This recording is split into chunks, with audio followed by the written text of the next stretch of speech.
Doesn't mean that you can't do it. You just have to do it differently and go out there and do it. You're capable of anything. The only thing that's going to stop you is yourself. I'm the same person I was before I lost my leg. The only thing is I get up in the morning and put my leg on, and then I'm just like anybody else. The sky's the limit if people just give us the opportunity. You know, no one needs to help me, but there is another guy that's going to go through this, and there's going to be more people coming out of this war that are hurt, and I would like to see it change for them.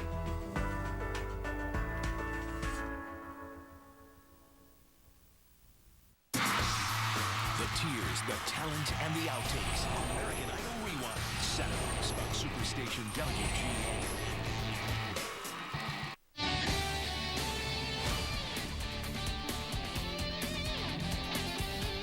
The Leadoff Man, brought to you by Walgreens, the pharmacy of the Chicago Cubs. The Knothole Gang is out in full force as they get a look inside beautiful Wrigley Field from the sidewalk along Sheffield Avenue. And what a beautiful day for baseball. We're set for Cubs baseball. It's the leadoff man, the Cubs hosting the Astros in the rubber game of this three-game series. And welcome to the leadoff man. I'm Len Casper. The first place Cubs keep rolling along after losing on Friday. They came back with a big one-run win yesterday. Let's check in on the highlights. And again, the Cubs got down early. Jason Marquis pitched well, but he did give up a home run in the second inning. Luke Scott really got a hold of one. The wind not helping the offensive players, but he still got it out. He hit it low enough to get it into the right field bleachers. That made it 1-0 Houston. The Cubs would come back and tie it. In the third inning, Ryan Theriot with an alley shot. He'll end up with a double. Alfonso Soriano was going to hold at third base, but Hunter Pence's throw missed both cutoff men. And Soriano with a very heads-up base running play looked very good with a quad. You see here he turns his head. He did not give up on the play. It ended up being a big unearned run that tied the ball game at one apiece. We sat at 1-1 into the bottom of the sixth inning off Troy Patton, and Aramis Ramirez with a line shot home run, his 19th of the year, giving the Cubs a 3-1 advantage. And then in the eighth inning, it would be Derek Lee with a big blast way out in left center, and the Cubs would need that run. Carlos Lee with a home run in the ninth inning. And then Mark DeRosa with a great catch, robbing Mark Loretta the potential tying run. And then Luke Scott with 2 outs, hitting a ground ball to short. Ryan Theriot with the big play, and the 12th straight save for Ryan Dempster. So the Cubs won, and they needed to win because later on Milwaukee would blow out the Pirates 12-3, and St. Louis an 11-3 winner over the Cincinnati Reds. We'll talk more about it later. The Cardinals, more bad news. The season is over for Juan Encarnacion with a left eye injury. His career also could be over. Scott Rowland with a left shoulder injury, probably done as well. When we come back, we're going to hear from the winning pitcher yesterday, Jason Marquis. We'll sit down with my partner, Bob Brenly, as we continue on the leadoff man.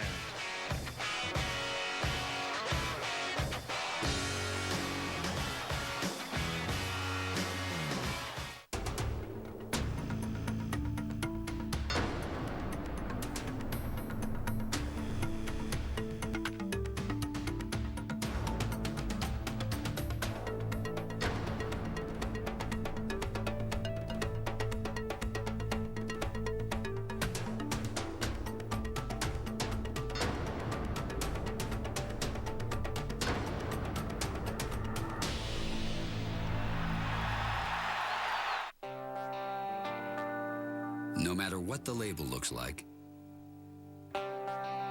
no matter how you say it,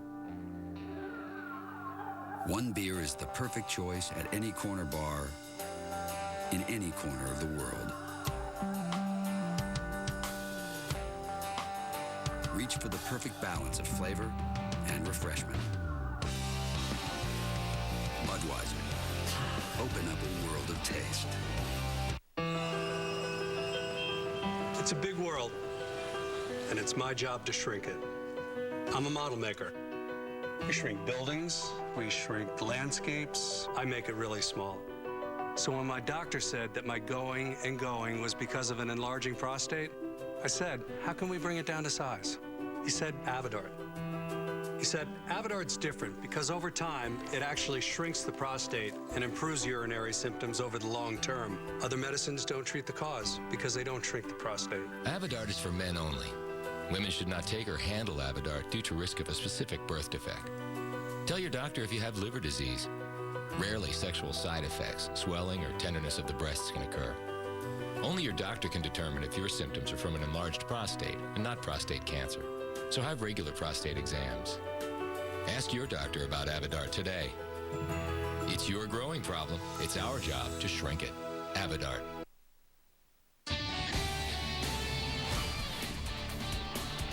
Beautiful day here at Wrigley Field. The Cubs beginning the afternoon a game and a half up on Milwaukee and 2 ahead of the St. Louis Cardinals. Well, the Cubs starting rotation, you think about how durable the 5 guys have been. That has been a big strength of this ball club. Jason Marquis has had some ups and downs this year, but he has taken the ball 28 times, has won 11 times in his first year as a Chicago Cub, and he had a chance to chat with our Bob Brenly a little bit earlier. Thanks, Len. It's our pleasure to be joined out on the field today by yesterday's starting and winning pitcher Jason Marquis. And Jason, I spoke to you just before we went on the air here. Your stuff looked very crisp yesterday. Your pitches were moving quickly, late in the strike zone. Is that something as a pitcher you notice early in a ball game? Well, early on, actually, I was fighting myself a little bit, and for some reason, I threw a pitch to Lance Berkman in that 3rd inning, and I felt something on the positive side, and I just rolled with it, and I just try to maintain that pace in my delivery, and it worked out fine. Is that part of the adjustment process for a pitcher? I mean, you take your warm-up pitches in the bullpen, you go out to the game mound, and we've seen it happen recently with some of the Cubs starters. That first inning just seems to be a little rough. You're just searching for something? Well, no matter how good or bad you throw in the bullpen, there's a lot of different adrenaline going on the mound when the hitter's in the box. So you just got to learn to slow yourself down and try to make the adjustment as quick as possible. I got to ask you this question. Some of the guys on the crew want to know. You're an East Coast guy. You're a New Yorker.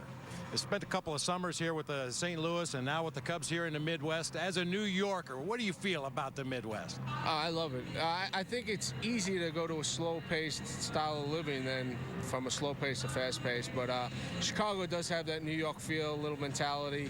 People are a little different, but I love it here. Hear that? A New Yorker that likes Chicago. How about that? Hey, I got to ask you about, you've been in pennant races before, and it's a lot different than playing April and May baseball. When you're down to that last month of the season, you've got something to play for. Being a guy who's experienced that before, what advice can you help or can you offer these young guys to maybe help them acclimate themselves to pennant race baseball? Well, I think it's an exciting time for everybody, fans, players, but I think one thing guys have to remember is that every game is just as important as the next. There's no one bigger series than any other. And don't put too much added pressure on yourself. Go out and play the way you did early on in the season and when things were going good, and just try to stay on an even keel and win ball games. That's what it comes down to. As a guy who has been in pennant race baseball before, how about the crowds here at Wrigley over the last couple of homestands? Well, it's been great from day one, so I can't complain about that. But with some wins behind us now, the fans getting behind us, it's definitely a great atmosphere. And I've been a part of many, but I can't see it being any better than this. So. Talking about postseason baseball, what are your recollections of the Little League World Series? It's been on TV for the last couple of weeks. I know all the guys were watching it in the clubhouse. You had to have a special interest in that. Oh, I always watch it. It's always a good feeling to know that you were part of something like that.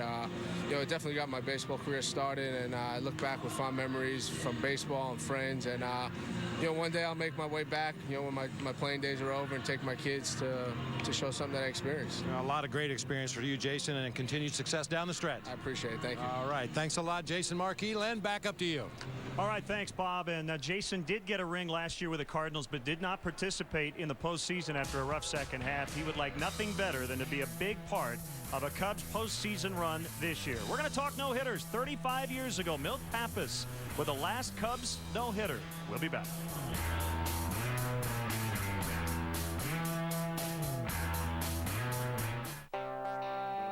Have you enjoyed a Budweiser lately? Because I can only describe the smoothness you'll get from Beechwood aging. I can only tell you about the choicest hops. But if you really want to understand what makes Budweiser the king of beers, you have to taste it. Just taste it. The perfect balance of flavor and refreshment. Budweiser. Open up a world of taste. It's time to feel free with Chase Freedom. choose points for rewards like travel. I'm free to do what I want. Or feel free to choose cash back. I'm free. Then feel free to change back again. In the old time. Without losing a thing. That's freedom. That's Chase Freedom. Get it free at chase.com/freedom. What's the difference between having fun and having none? The Midas Touch Maintenance Package. An oil change, tire rotation, and 45-point courtesy check. Just $29.95. Be safe. Trust the Midas Touch. Hey, how long I gotta leave my truck by the pumps before someone pumps my gas? I don't know. Brent's not around right now. Would it kill you to get off your duff and sling a little gas? No? But it does make me a little queasy to hear you talk about my duff. Where is Brent anyway? He went home to watch Corner Gas on Superstation WGN. I'm missing Corner Gas? Oh man, I gotta go. Okay if I take some chips? Not my chips. Corner Gas premieres September 17th on Superstation WGN. Who is Dave Chappelle? Really? He's the host of the wildest, baddest, funniest, most outrageous show on television. It's a celebration. Chappelle's Show. Premieres September 14th on Superstation WGN. The first 20,000 fans received a scratch and win card. 500 random winners received a Cubs no-hitter, autographed baseball signed by Bert Hooton, Don Cardwell, Milt Pappas, compliments of Lincoln Park Zoo. Well, last night, if you were paying attention, Clay Buchholz in his second Major League start with the Boston Red Sox no-hit the Baltimore Orioles. But for the Cubs, it's been 35 long years. September 2nd, 1972. We'll talk with Milt Pappas about that a little bit later. Now a look back at Cubs no-hitter history.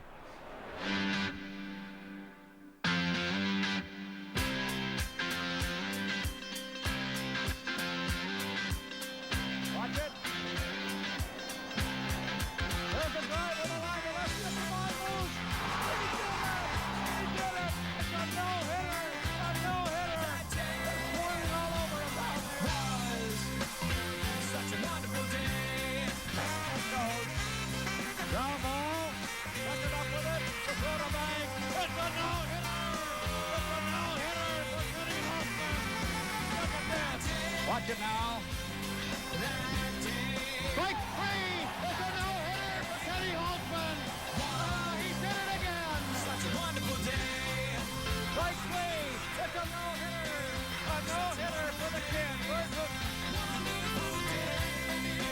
There's a high fly ball. Short right. Just caught. Sandstone's out there on the grass.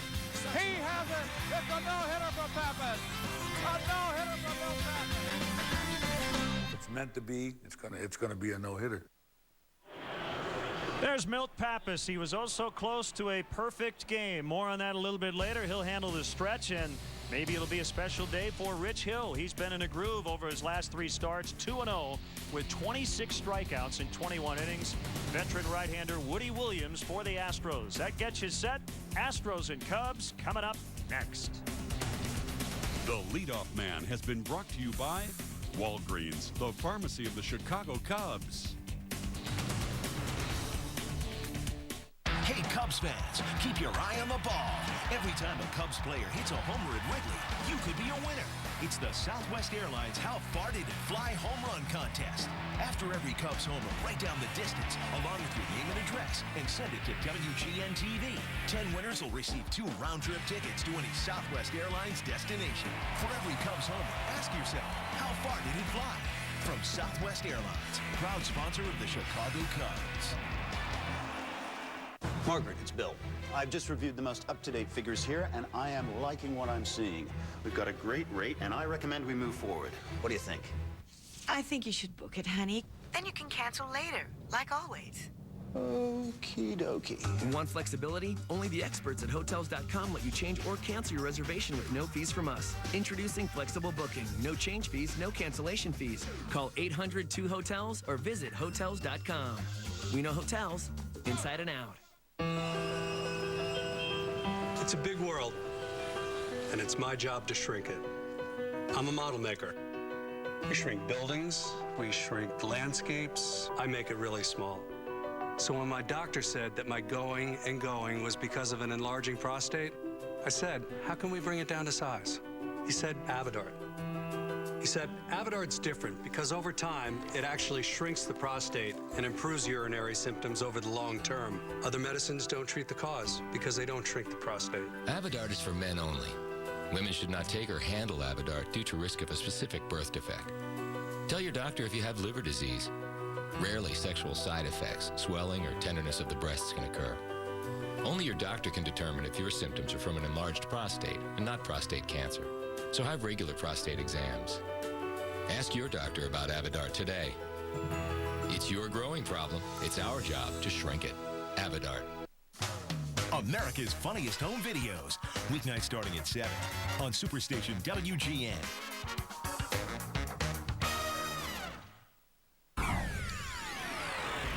The following is a presentation of WGN Sports.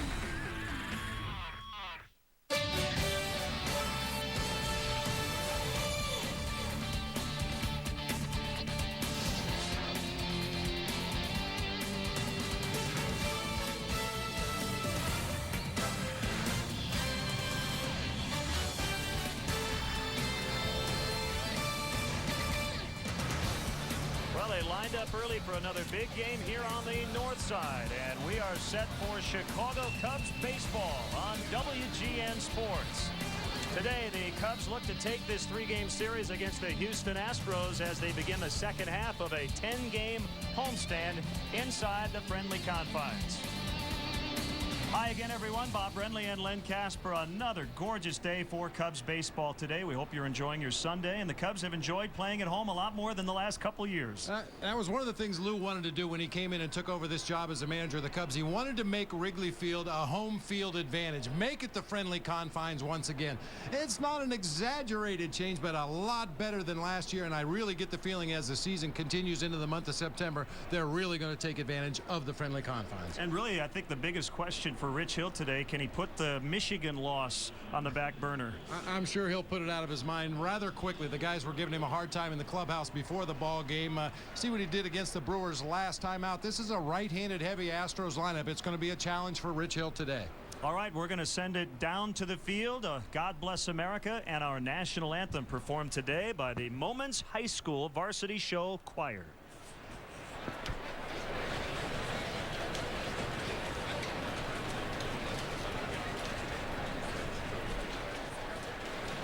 Ladies and gentlemen, to honor America, will you all please rise and kindly remove your caps and join the Moments High School Varsity Show Choir in the singing of God Bless America, followed by our national anthem.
field, and we're set for the rubber game today. The Cubs entertaining Craig Biggio and the Astros. Lineups and all the action right around the corner.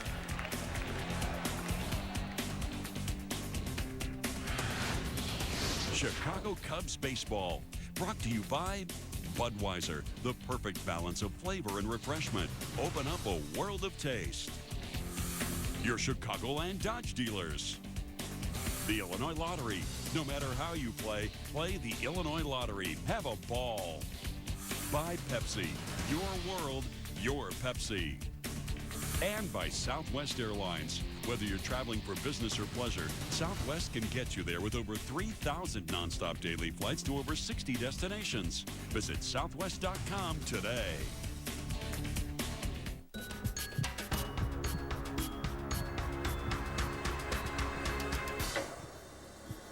This is my case. Get Lewis and close this murder case fast. God have mercy on the man that doubts what he's shooting. Stories come to life. Weekdays, Homicide, Life on the Streets at 11 a.m. and Da Vinci's Inquest at 12 p.m. Only on Superstation WGN. Before you order your next beer, consider this. Budweiser still goes to the expense of Beechwood aging, an original old world style of lagering. And Budweiser cares enough to own and maintain world-renowned hop farms. A perfect choice in every corner bar, in every corner of the world. Reach for the perfect balance of flavor and refreshment. Budweiser. Open up a world of taste. Okay, I'm Mr. Opportunity, and if I'm around, that means now's your chance to pick a beautiful Accord, the popular Civic, a versatile Pilot, a very cool Odyssey, or any other Honda you've been yearning for at a price that'll bring music to your ears. Hi! Nice to see you again, Mr. O. Hey, seems like I'm kind of popular this time of year. The 2007 Honda Clearance. Now you can lease a Honda Accord for $199 a month for well-qualified customers. I'm Mr. Opportunity, I'm back, and I'm knocking. Now, see, when people think of Geico, right, they think of car insurance. And, of course, saving money. But sometimes that can lead even the savviest driver astray. Take, for example, the motorcycle owner. He calls Geico wanting to save money on his car insurance, only to realise that he doesn't actually own a car. Well, needless to say, he's quite embarrassed, isn't he? Doesn't matter. Geico insures motorcycles and ATVs as well. That way, no one ends up looking foolish. Geico. 15 minutes could save you 15% or more on car insurance. Welcome back to the friendly confines.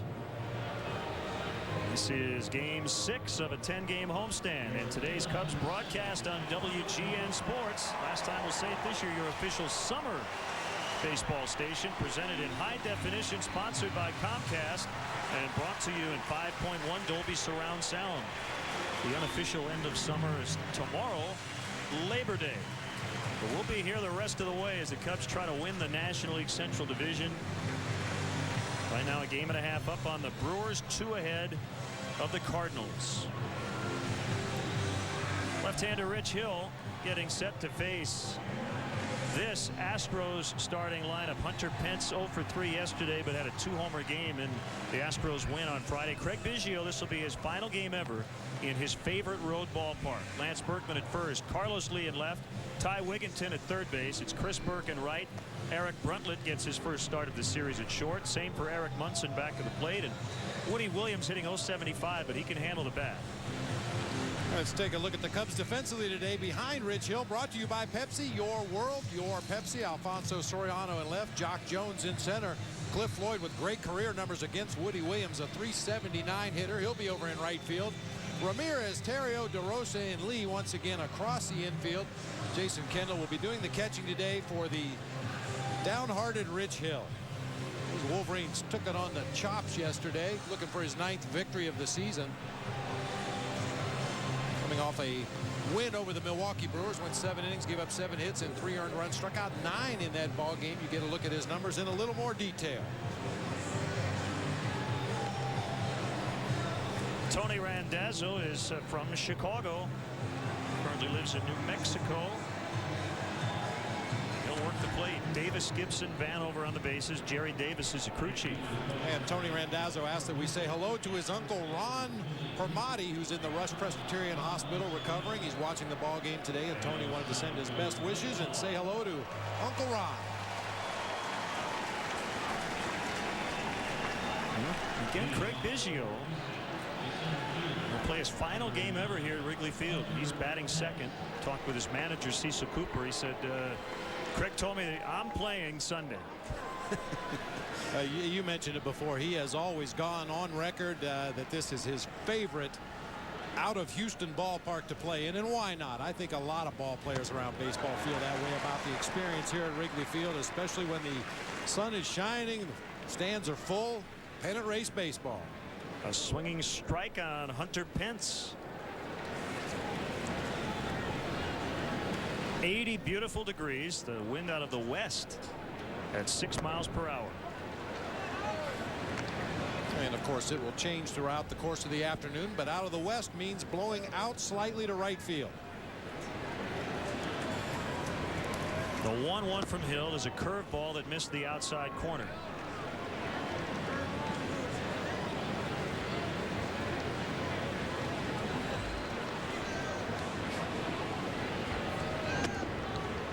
It's 3-1.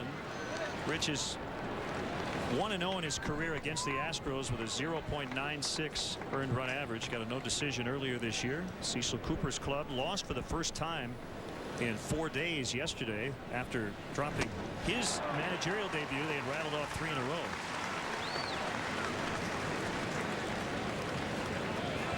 Full count on Pence.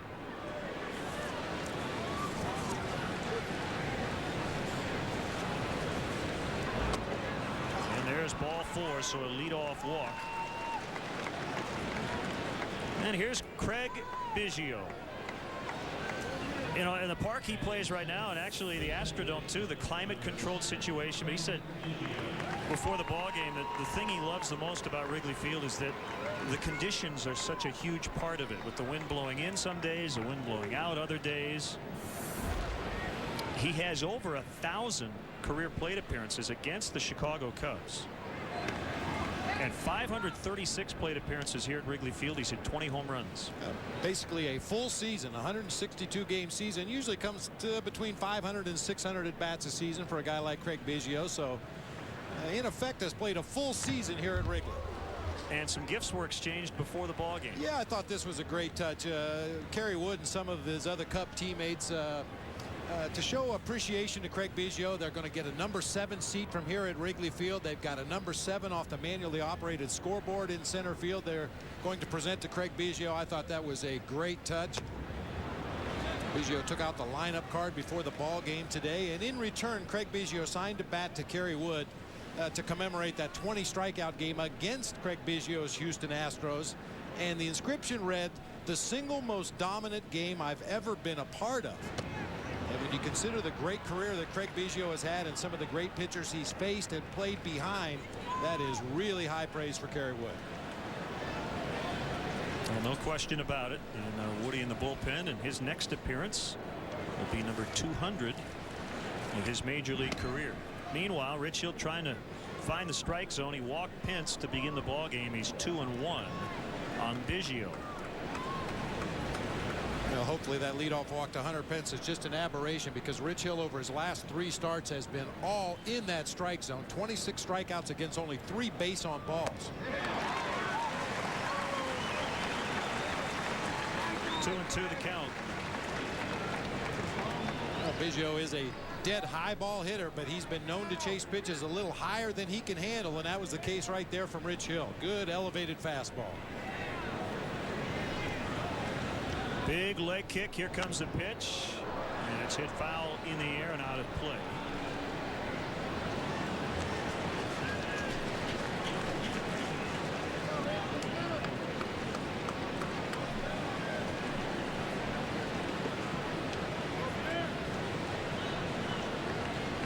Keep an eye on those games in Milwaukee and in St. Louis. Pirates and Brewers 1-1. Borzolani and Suppan. Got him. Called strike 3 on the curveball.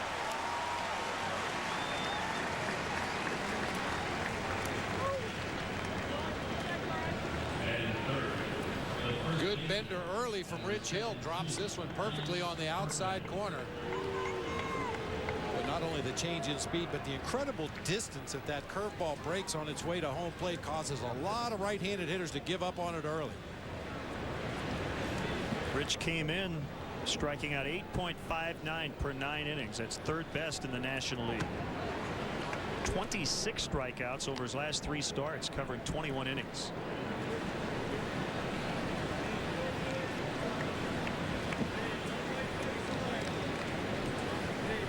And beginning the day 6th in the National League in strikeouts. Just picked up number 155.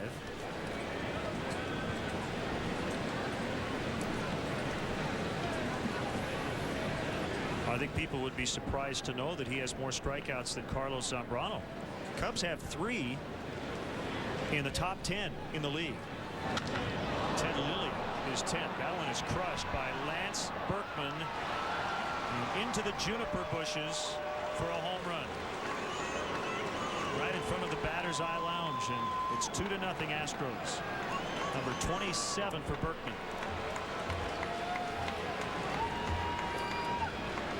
Berkman's been red hot lately. That's his 3rd home run in his last 7 ball games. Normally he's a more powerful hitter from the left side of the plate, but with a slight breeze blowing out today, he takes a fastball down and in and golfs it out of here just to the left of straightaway center field.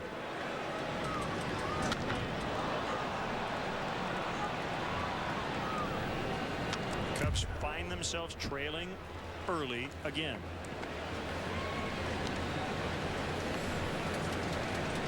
Fifth time in the 6 games on this homestand they have trailed. And to be more specific, have allowed the other team to score first. Up through the first 5, they're 3-2. Carlos Lee taps it foul. He hit a home run in the 9th inning to close the gap to 1. It was off Ryan Dempster, but Dempster would eventually get out of it. Got some help from Mark DeRosa. Caught a Mark Loretta liner. And then Luke Scott grounded to short to end the game.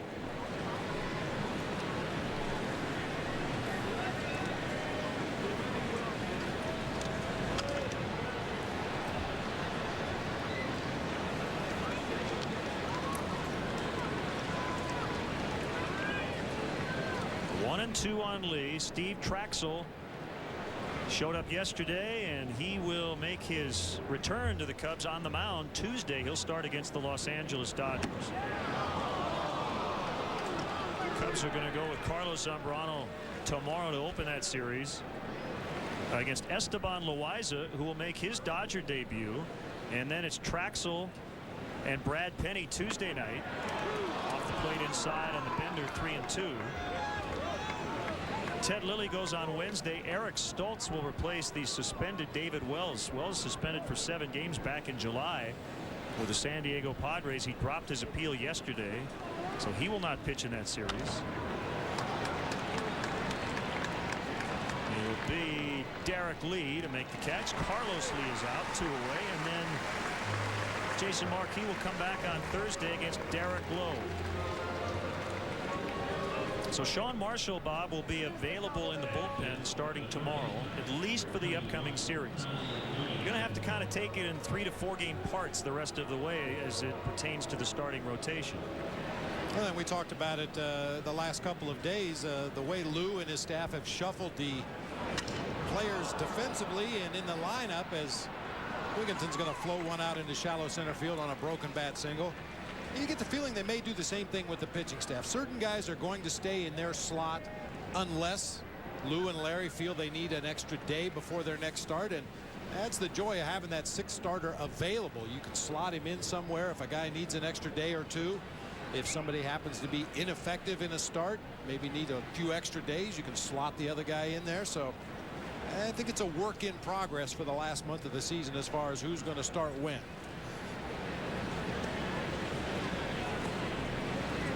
So Wigginton on with a broken bat single. Chris Burke playing right field and hitting 6th in the lineup will bat. Runner on, 2 outs. Berkman with a 2-run blast, giving the Astros the 1st inning lead. with the wind slightly blowing out. And when you look at the home run numbers for both Hill and Woody Williams, it could be a high-scoring day.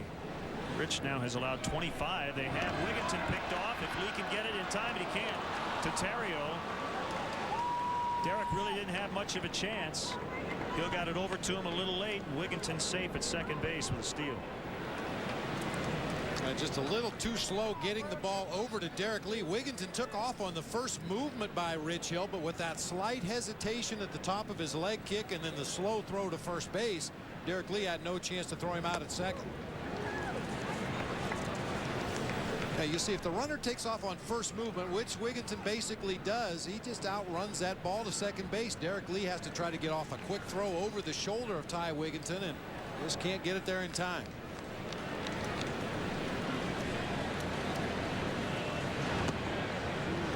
So Hill has given up 25. Woody Williams tied for the major league lead. He's yielded 29 home runs. And I think what that tells you, Bob, on a day like this is that Rich can't afford to walk people. No, absolutely not. And as I mentioned, over his last 3 starts, he's been very good about pounding that strike zone, not hurting himself with the base on balls. The occasional solo is not going to kill you, but you start giving up 2- and 3-run homers, and that's a big problem. The Cubs yesterday, the 2-run shot from Ramirez, their first home run with a runner on base in 2 full weeks.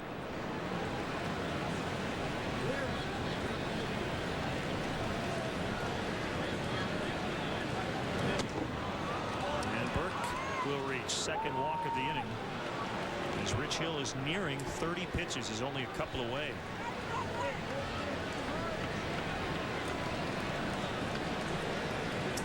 We talked to Jason Markey before the ball game about these first inning problems that some of the Cubs starters have had recently, and he mentioned the difference in adrenaline. When you're warming up in the bullpen, there's not somebody in the other team's uniform with a bat up there trying to hit it. You're just executing your pitches, getting loose, trying to get in a rhythm so that when you leave that bullpen and go take the game mound, ideally you can carry it right with you, but then the adrenaline kicks in. And you look in there and you see a hitter, it's Hunter Pence, Craig Biggio, Lance Berkman, whomever. And now you've got to execute your pitches, and that adrenaline starts pumping a little harder, and sometimes that can be a pitcher's worst enemy. Have to be in control out there on the mound. Well, the ball and strike ratio not very good, 14-14. He's thrown 28 overall. And I think you could live with a 50-50 split, even though it's not desirable, if you establish something in the first inning. Last time out against the Brewers, Rich was able to establish that he was going to throw that fastball hard in on the hands of the Brewers' right-handed hitters. He was able to establish that early in the ball game, even though some of those pitches were off the plate inside. I don't think that's been the case today. He's just a little erratic with his command. Missing a lot up and away to the right-handed hitters.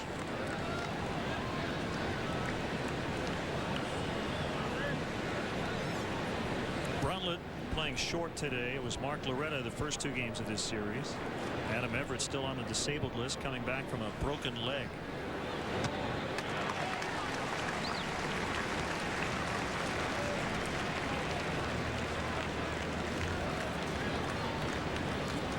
The Astros will head to Milwaukee. After this one, Roy Oswalt and Ben Sheets on Labor Day. Cubs getting a break, not having to face the Astros' best starter. And man, has he been good since he was beaten by the Cubs in mid-July. He's 6-0 with a 1.00 earned run average. That's pretty good.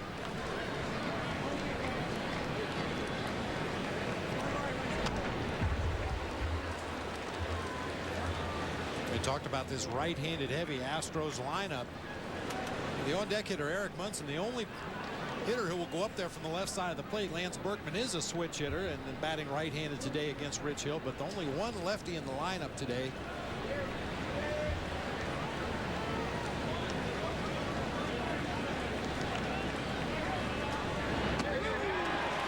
It's a called third on the curveball to finally get out of the inning. Couple of walks, 2 hits. The big one, the home run by Berkman. It's 2-0. Here we can see that the structure of price variance is going to shift unilaterally according to daily expenditures and profit margins. And here on slide 88 or 250, we have a contribution margin. That's why Southwest Airlines has 6 daily nonstop flights from Chicago Midway to Denver, so you can always catch a later flight.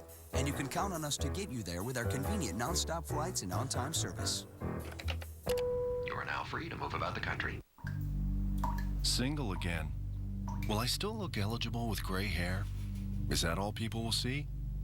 How do you make a clean break?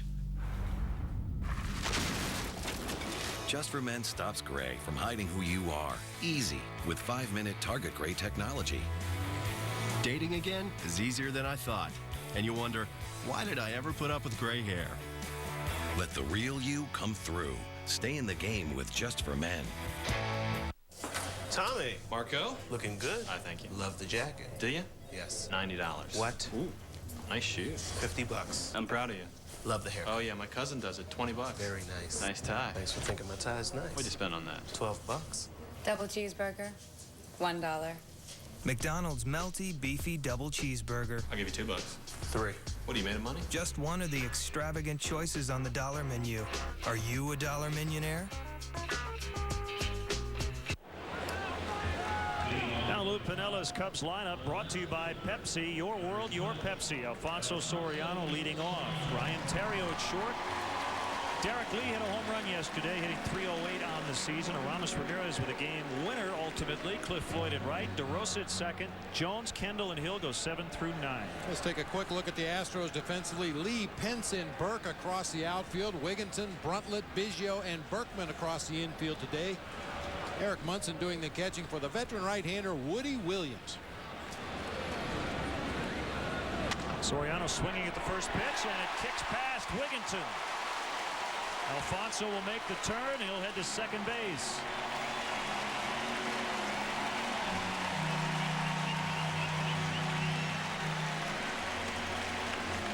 It'll be a double for Soriano. Good start. Very good start. Woody Williams, a veteran pitcher who certainly knows Soriano's history, would normally nibble around the edges, but went right after him with the first pitch, and Soriano made him pay. Good look at the numbers for Woody Williams on the season. Cub fans may remember his last start against the Cubs down at Minute Maid Park in Houston. They really had him on the ropes early. They'd already scored a run, had the bases loaded, nobody out, couldn't push across another run. Williams went on to settle in and ended up winning his 6th game of the season against Sean Marshall in that ball game.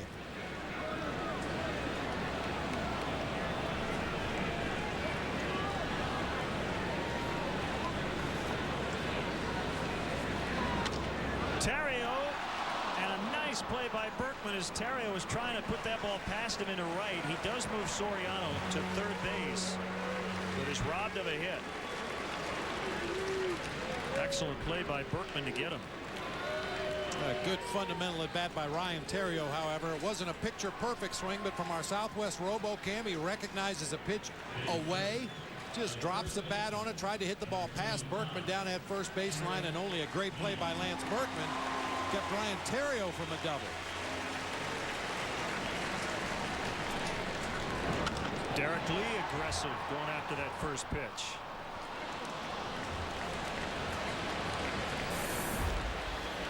Derek Lee and Aramis Ramirez both homering in the ball game yesterday. You see the numbers for last September for Derek Lee: 4 homers, 13 RBIs. Aramis Ramirez 6 and 28. Historically, September has been one of Derek Lee's better months. He's hit by an 0-1 pitch.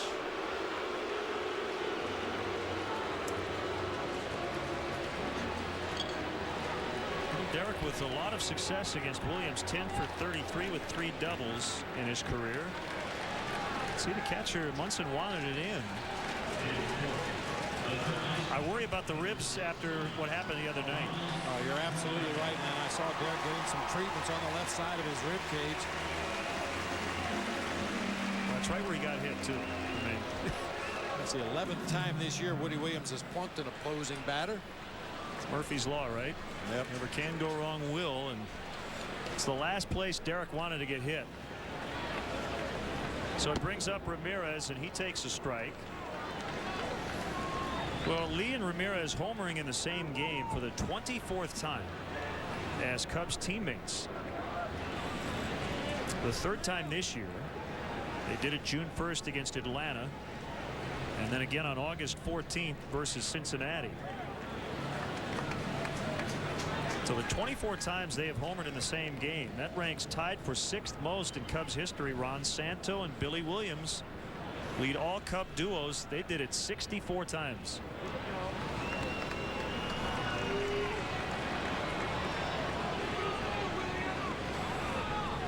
And while Williams has pitched well against the Cubs this year, he has never fared well in this park. 1 in 7 lifetime.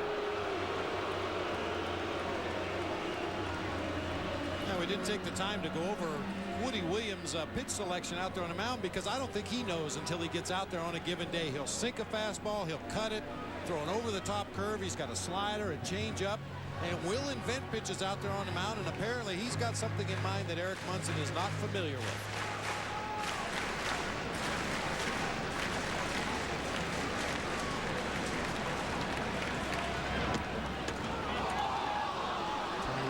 Said that caught the outside edge. Ramirez didn't think so. 2 strikes. Let's see if Munson had to reach for this one. He came back a little bit. And he pushed it back a lot more after he received that pitch.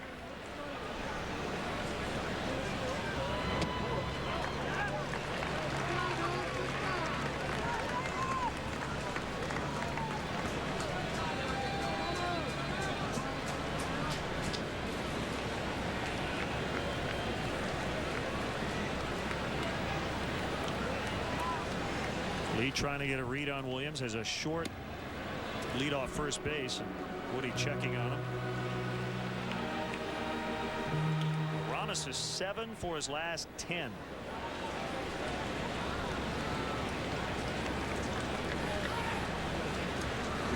I think it's 7 for 11 as he strikes out.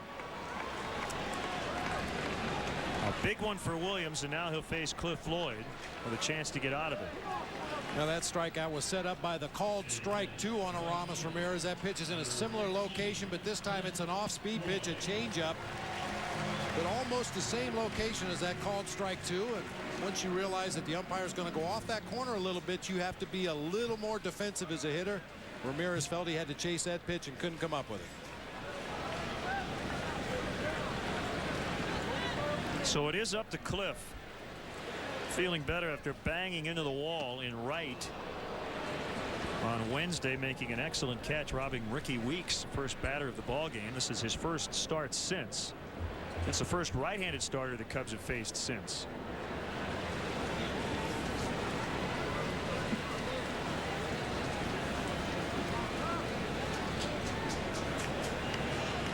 They were able to win 2 of the last 3 against lefties.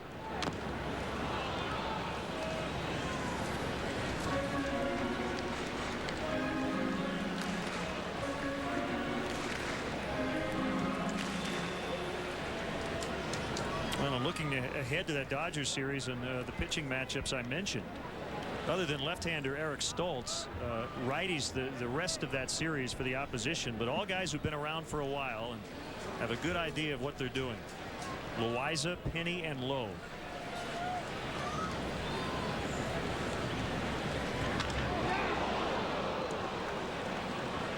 Backed off Matt Sinatra at first base.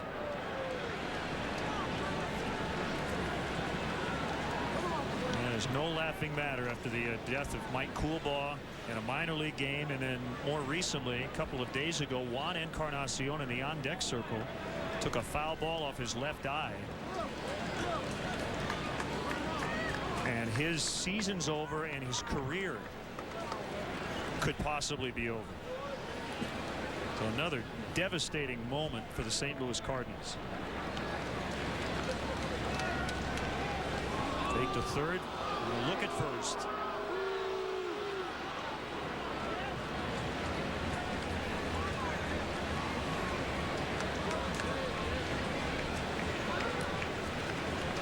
Lance Berkman with a 2-run homer in the top of the inning. Cubs with 2 on.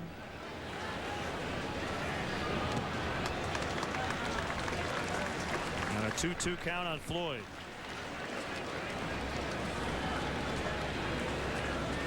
DeRosa would hit next.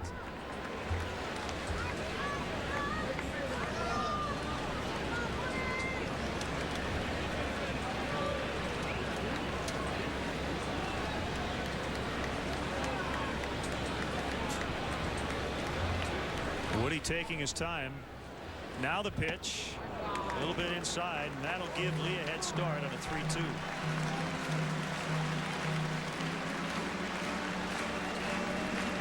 No guarantee that Cliff Floyd's going to get a fastball to hit on this full count.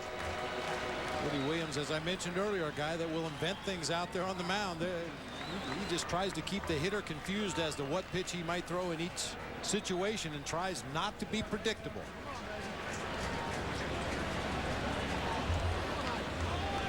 Finally ready. Lee runs. Tapper foul. 3-2 curveball.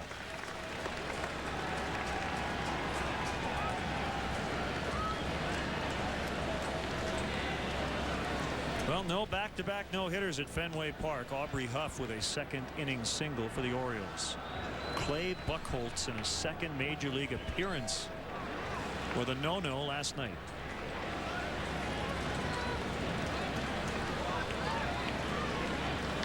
Cubs haven't had one in 35 years. Swing and the miss. And Williams gets out of the first inning. Cubs strand 2. It's 2-0 Houston to the second.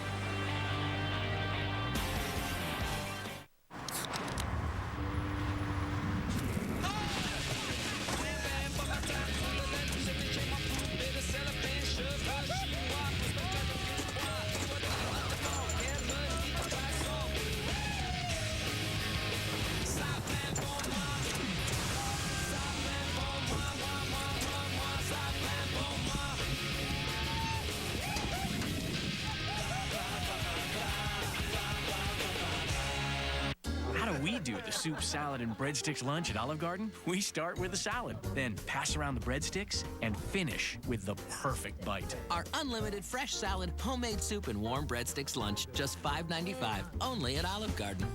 The attraction was there from day one. I felt like I wanted to kiss her the moment I saw him. I kissed him first.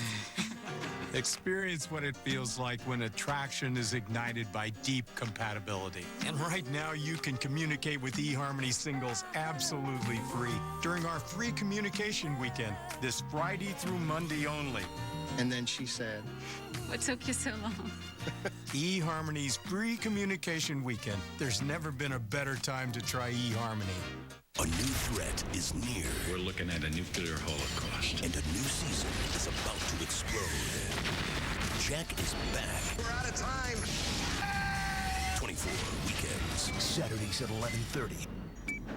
What would you do if there were two of you? You'd have twice as many clothes. Perfect. Have twice as much fun. Party! And get twice as many boyfriends. I got you a date with a college guy! Sister, sister, it's 2 times everything. Now 5 days a week. Premiere September 11th on Superstation WGN. What a day. This holiday weekend. Labor Day is tomorrow.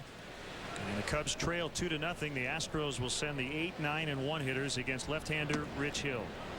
It's such an honor to have with us in the booth the man who built WGN Sports, Jack Rosenberg, threw out the first pitch today. And Jack, it's so great to have you here. How are you? Thank you very much. Good to be here with you, both of you. And what a day to be out here. Gorgeous. I threw that first pitch. I knew first base was open, so I walked him. Pitched around him, huh? Pitched around him. That's right. Well, you've been out here a few times this year, and you know, it's interesting with the bleachers changing last year. We have visiting teams who come in and they don't really notice. And then they say, well, what's changed here? And we'll say, well, the bleachers last year. Oh, I did. You know, people really, it's really been a seamless transition out there. It really is. It's good to see the Cubs. Soriano with a catch. Good to see the Cubs fighting for championship here. I spent 45 years out here, been retired 8 years, and kept waiting for him to win. And it's been, I told my grandson today, been 99 years since the World Championship. And it seems to me that I've been around most of those 99. Well, maybe this will be the year. Woody Williams with a base hit into center field. So let's go back to having spent prior 40 to the years first with pitch. WGN Radio, TV, and Tribune Radio networks.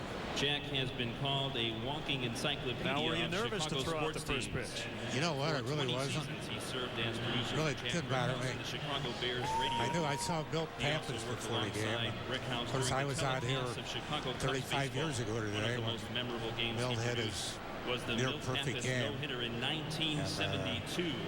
Hey, hey. I want to tell you and Bob, Len, that you two have really developed a beautiful chemistry. I think as good as I've heard in years and years and years. And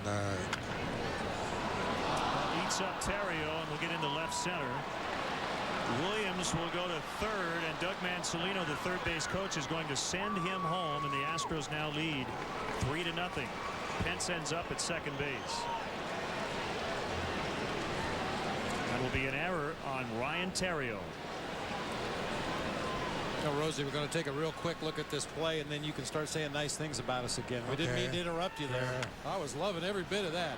Boy, Hunter Pence has hit the ball hard throughout this series, and that one just gobbled up Ryan Terrio at shortstop. And a late start by both outfielders. When that ball is hit right at your shortstop, you don't initially react the way you would if it were a line drive in the gap. You assume your shortstop's going to make the play, and that ball was hit so hard it was able to split the outfielders all the way to the vines. And they've changed the scoring. Biggio pops it up. It'll be a double and an RBI for Pence as Derek Lee makes a catch. Well, Jack, that means so much to hear those comments coming from you, again, who really built this whole thing. And this is our 60th year of bringing you Cubs baseball 60th here year on WGN Sports. And I know Rob Forwald, your brilliant executive producer, is working on a show right now for next year on that score. But to follow up, you two have continued the legacy of what we know as the WGN Sports Department, radio and television. And I thank you for what it means to me at this juncture of my life to sit and watch and think about all the nice things you're saying about, I think, the greatest game in the world.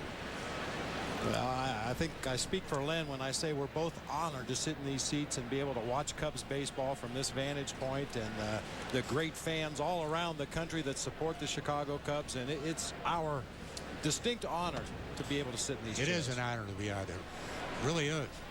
And I can tell you that even now, all these years later, I came out here today, got this tremendous welcome from John McDonough, Jay Blunt, all you other nice people. And I seem to hear the voices of the great comrades of mine that no longer are here. I could really hear it. Jack Brickhouse, Harry Carey, Vince Lloyd, Lou Boudreau, Arnie Harris, Lloyd Pettit, Lynn Johnson, on and on. May they all rest in peace. well, he became the WGN sports editor starting in 1954, and I know Bob has told the story before about how he and Ron got started in radio together. Yeah, a lot of fans don't realize that you are single-handedly responsible for unleashing both Ron Santo and myself on the Cubs. Long time ago. Just the Reader's Digest version. The Cubs were hiring a new radio team, and I was encouraged to come make an audition tape, and the process whittled itself down until it was basically between Ron Santo and myself for the color job on WGN Radio. You escorted us down to Florida with Tom Brennan, the play-by-play guy, with the idea that one of us was going to come back with the job, and we went to Florida and had such a good time. And you mentioned the word chemistry seemed to be there, and your suggestion to WGN Radio was hire them both. Made for close quarters in that radio booth, but we had a great time. It was great. It was the two of you a in lot there. of fun. And lots of Hall of Famers were coming from that group too. all of you probably down the road. Bob, I knew about your 8 years with the Giants, I recall, and a year with Toronto, and you did a post-game show at Candlestick, so you were a natural right away. Wasn't any doubt about that. Well, Bob, when you go into the Hall of Fame, I think you should have Rosie write your Hall of Fame speech. There you go. Yeah. As he did for Jack Brickhouse back in the 1980s. What a play by Mark DeRosa. Jack Rosenberg, the longtime sports editor at WGN, and the man who built WGN Sports. You're the best. Thanks so much for stopping by. Thank you very much. Married. Hi. Twice. Now I see why you have 2 ex-wives. Dated. Why haven't you called me? Numerous. I've been busy. True loves. They're kind of hard to find. One. This is a 1970 Plymouth Barracuda.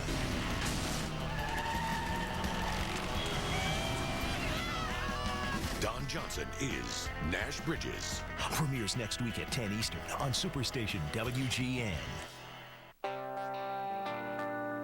No matter what the label looks like, no matter how you say it, one beer is the perfect choice at any corner bar in any corner of the world. Reach for the perfect balance of flavor and refreshment. Budweiser. Open up a world of taste. A method doctors use to remove warts at the office is also available at home. Dr. Scholl's Freeze Away Wart Remover. Just press and freeze. It works fast in as little as 1 treatment. See, that was easy. Remove warts fast with Freeze Away from Dr. Scholl's. Who is Dave Chappelle? Really? He's the host of the wildest, baddest, funniest, most outrageous show on television. It's a celebration.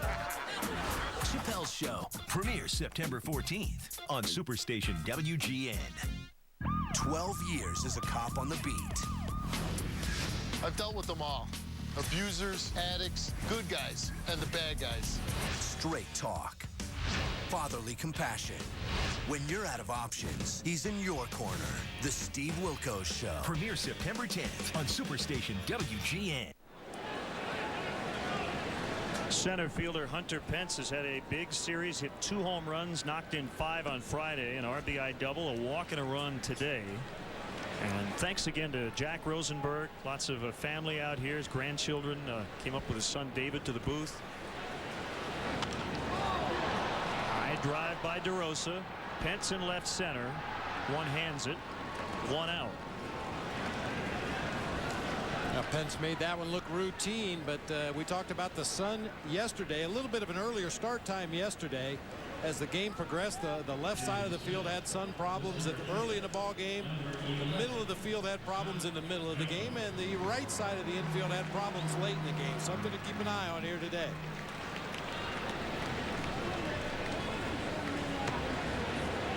Ball 1 on Jock Jones. Cubs trailing again. Astros with 2 in the first, 1 in the second.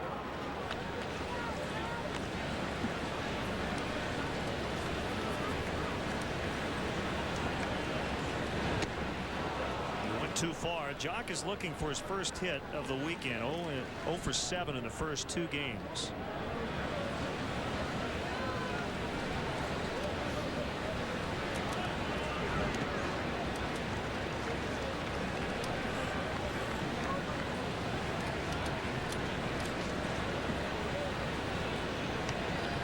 Jason Kendall will follow, and then if anybody gets on, either Jones or Kendall, Rich Hill will get an opportunity. It's still early enough where you might be in a bunting situation. It's the one thing here lately Lou has not been real pleased with, the Cubs' ability to execute, particularly in the sacrifice situations. Called strike 3 for number 3. Woody Williams line today.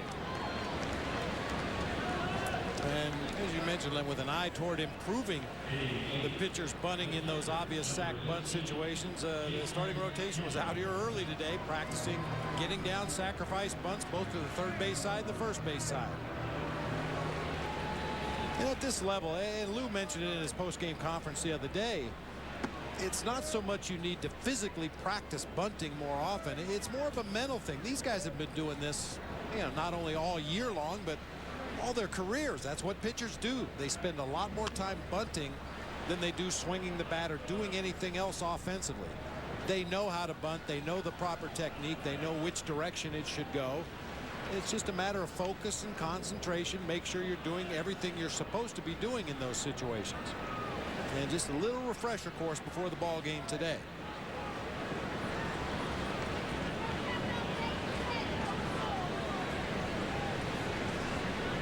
Two strikes on Kendall. Make it 1-2. Sick numbers for him against Woody Williams. 18 for 37. Just a little bit below 500. Wigginton will throw him out. And Williams makes quick work of the Cubs in the second. It's 3-0 Houston. Season 1 comes down to the final 2. All top 10 are back. American Idol Rewind. Tonight at 8 on Superstation WGN.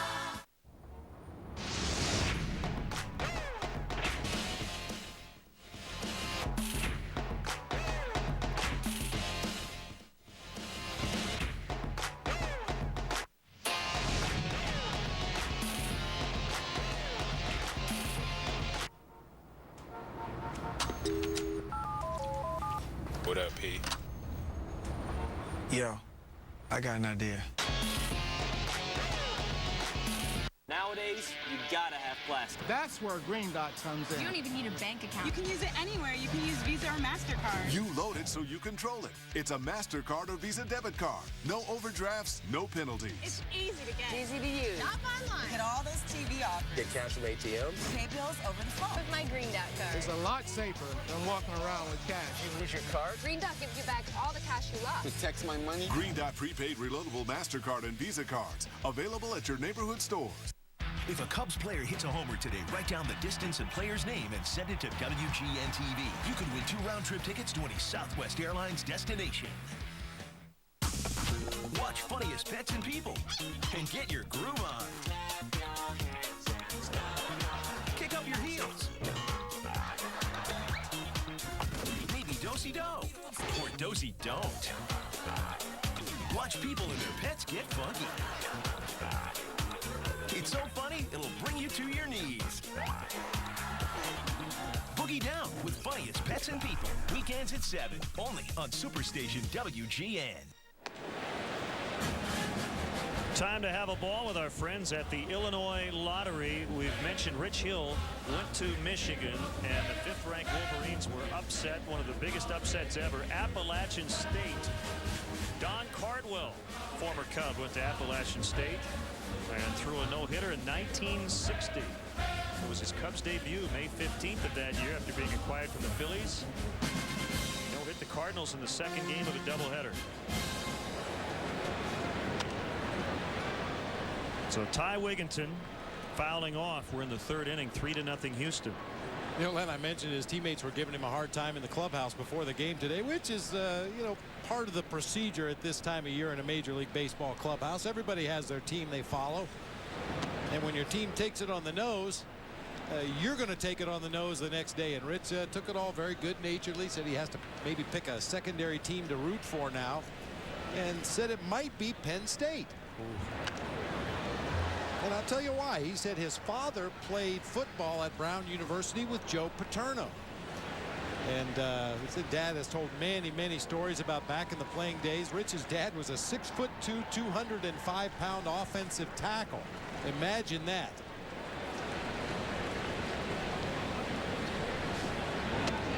Yeah, that's something else. Penn State, huh? Root for another team in the Big Ten with that family connection to Joe Pa, Matt Merton, Georgia Tech, beating Notre Dame. Wigginton frozen. Rich comments to the Tribune yesterday mentioned maybe Ohio State. I mean, I think he was joking.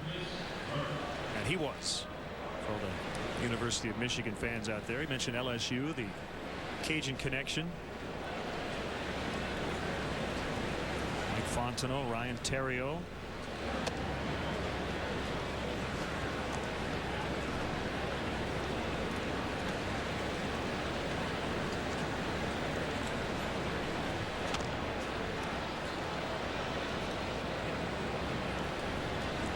Nothing on Chris Burke, who went to the University of Tennessee. Tennessee beat Cal, lost to Cal. Gotta get that right.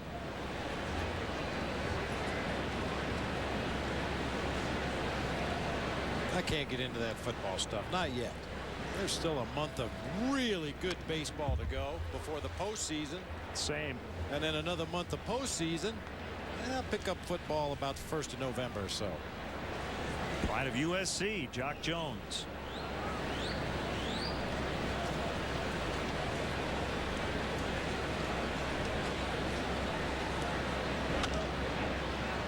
It's tough to get used to the idea that you can lose your first game and you feel like your season's over. Former Penn quarterback Mark DeRosa. Ted Lilly getting in the act. I mean, we could talk about guys who are rooted for their alma maters, but Mark DeRosa played for his alma mater. And we were told by those who were here watching that little workout with the football that DeRosa was throwing some bullet spirals all over Wrigley Field this morning. Not surprising.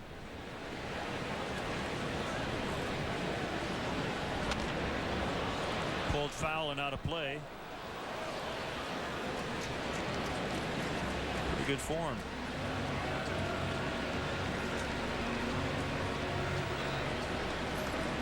And the one thing I noticed about DeRosa is that he's bigger than I thought. You know, being around him every day, and you know, if you're a quarterback at the collegiate level, you have to be pretty big. I think Adam Dunn was a quarterback in high school, and then in Texas. He was with the Texas football team as a redshirt quarterback for 1 year before devoting his full efforts to baseball. Wow. Another called third to start this third inning. Adam Dunn could be one of those two-way guys. He could play quarterback on offense and play the entire defensive line by himself on defense. Rich Hill starting to get that strike zone wired in. Dropped a curveball on the outside corner for the called strike on Ty Wigginton. Freezes Brunton with a fastball, or rather Burke with a fastball on the inside corner for strike 3. All 4 strikeouts have been of the looking variety for Hill. Frank Thomas, a tight end at Auburn. Kirk Gibson played football at Michigan State. I mean, you can go on and on and on. Bo Jackson. A lot of good connections.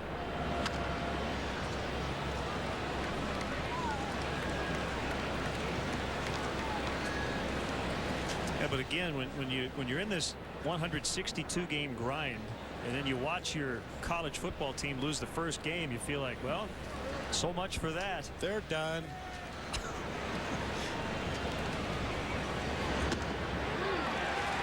Another one for Hill. He strikes out the side. They didn't take their bats off their shoulders in the third inning. It's 3-0 Houston.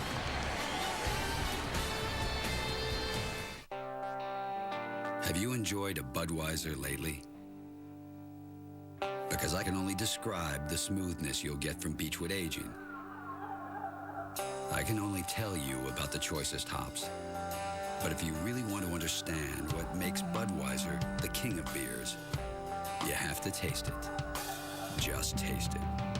The perfect balance of flavor and refreshment. Budweiser. Open up a world of taste.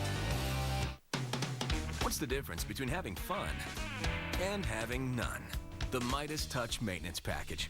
An oil change, tire rotation, and 45-point courtesy check. Just $29.95. Be safe. Trust the Midas Touch.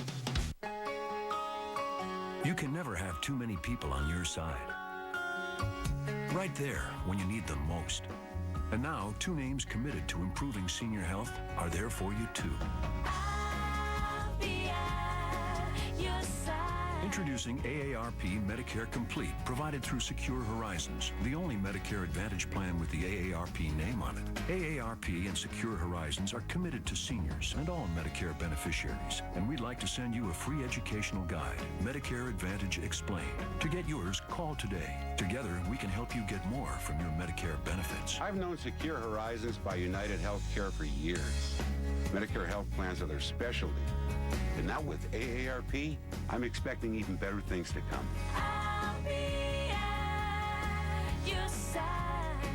There's no need to worry. AARP Medicare Complete, provided through Secure Horizons. Call now for your free guide. Superstation WGN is your home for big league baseball, so come on home. Slow start for the Cubs today, although encouraging to see what Rich Hill did in the top of this 3rd inning. He makes contact, but he's going to ground out 3-1. It'll go. Chicago Cubs baseball on WGN Sports, your official summer baseball station, is brought to you by Budweiser. Born in America, enjoyed around the world. This is Budweiser. This is beer. I think that's going to get this team going. You think? Well, I'll tell you one thing. You like to see Rich Hill take a pitch right there. We know Soriano's an aggressive hitter. You hate to force him to take a pitch. But when Rich Hill makes an out on the first pitch he sees in the inning, Soriano almost has to take until he gets a strike.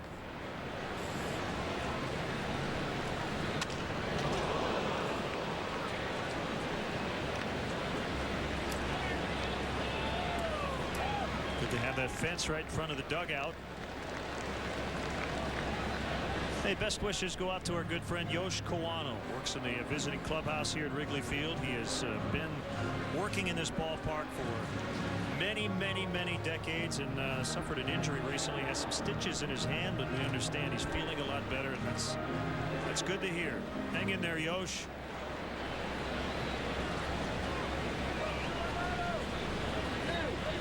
Well, after a long inspection, Soriano finally found a crack in that bat. That ball he pulled over near the Cubs dugout apparently got in there just enough to crack that bat. Speaking of cracked, we understand Ron Santo, one of his prosthetics, was cracked yesterday, and he's fine. He had to leave the ballpark a few innings early yesterday, but back in his normal seat today.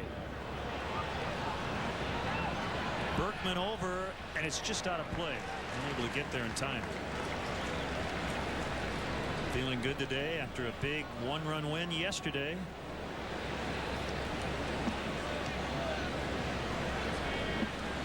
Good to see Ronnie smile. We didn't see that a lot in April and May.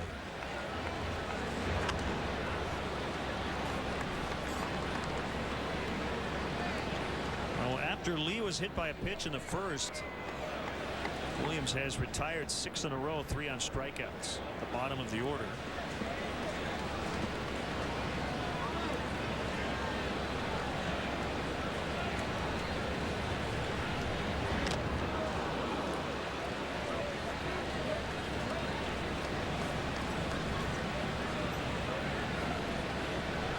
Kind of hard to believe that Soriano's only been hit by 3 pitches this year.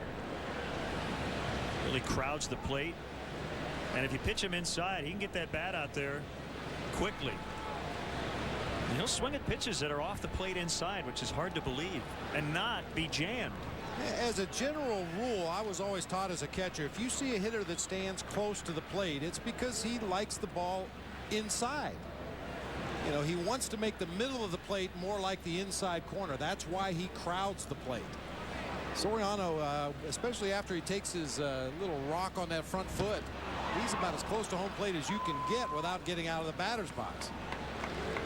Which is why he can reach out to the outside corner and hook those balls back to left field with authority. However, if you're able to throw off-speed breaking balls just off the edge of the plate like Woody Williams does here, He will chase that pitch as well. I'll tell you, that was a nasty breaking ball. That ball moved a ton at the very end. And as bad as the pitch looked, based on where it was caught, it wasn't that bad a pitch. No, especially when you're in a 2-strike count as a hitter, you have to be mindful that anything close to the plate may be called a strike, and you don't want to go down with the bat on your shoulders. And that late movement, that's the difference maker.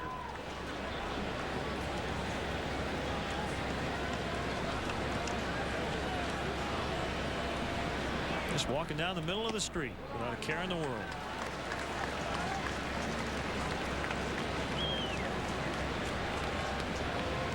Ontario working the count, 3-0. Williams coming back. Just missed, ball 4. First walk given up by Williams.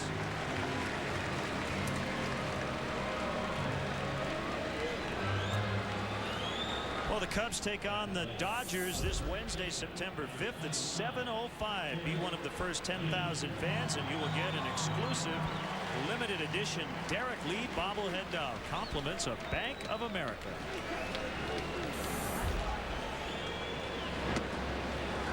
Fastball strike at 88 from Williams.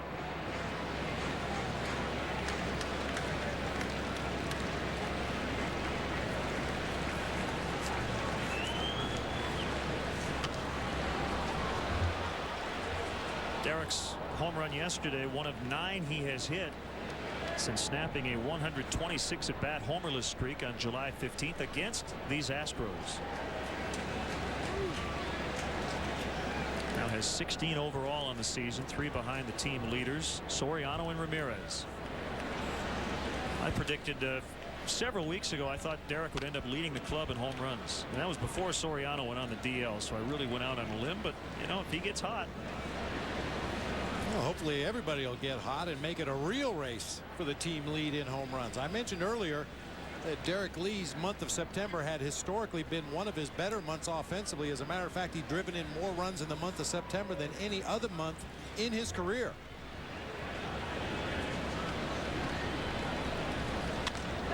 Drilled foul to the left. Just ended up in the cotton candy. That's a real good sign, even though it just goes down as a foul ball down the left field line, to see Derek Lee put a good quick swing on an inside fastball that was inside off the plate. No way he could keep it fair, but he got the bat head on it and hit it with authority.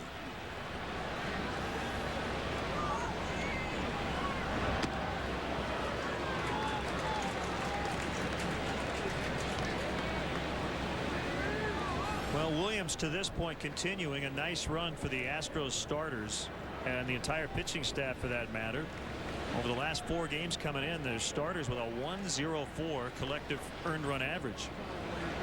The entire Astros pitching staff at 129 over the last 4. Ontario trying to steal, and the throw gets off the glove of Biggio. He'll end up at third.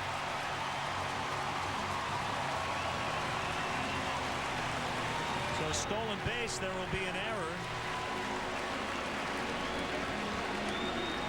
The error will be charged to Munson. Ontario had a huge jump over there at first base. He guessed right with Woody Williams, got a breaking ball off the plate away, and Munson's throw sails way back to the second base side of the bag. Biggio not able to make the adjustment and get a piece of the ball. Ontario immediately sees where the baseball is and moves on to third base easily. So now he could score on a wild pitch or a passed ball. It's 2-2 on Lee. Cubs trail 3-0. Williams with the pitch. Wigginton the scoop. Stumbled, dropped the ball. 3-1.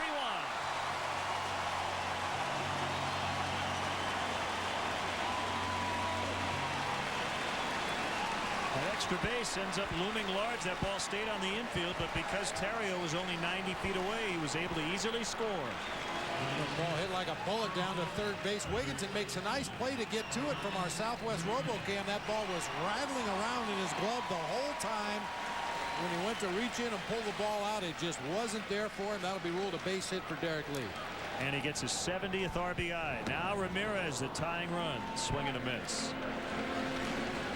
Boy, in a another run set up by speed and alert base running on the part of Ryan Theriot. Not only did he steal second base, but he immediately found where the ball was and was able to get up and advance to third. I've seen guys slide into second base and immediately ask for timeout so they can brush off their uniform. Yeah, Theriot's not that kind of a player. He's going to keep going until that ball is back on the mound.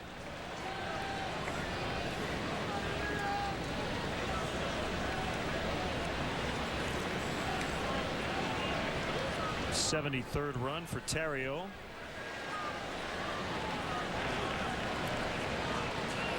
Ramirez down 0-2. The pitch off the end of the bat. Now, Arama swung at a bad sweeping breaking ball in the first pitch, and it makes you wonder if he was trying that sneak attack, thinking probably going to get something pretty good to hit here, and he was geared up to swing no matter what. And he swung at the same pitch he just fouled off right there in his first at bat of the ball game for an out. A changeup down low and away. You may remember he got a borderline call to win against him early in the sequence and was trying to protect against that same pitch, and Woody Williams pulled the string a little bit, got him to chase a changeup back in that first inning. This time Ramirez able just to get a piece of it and stay alive.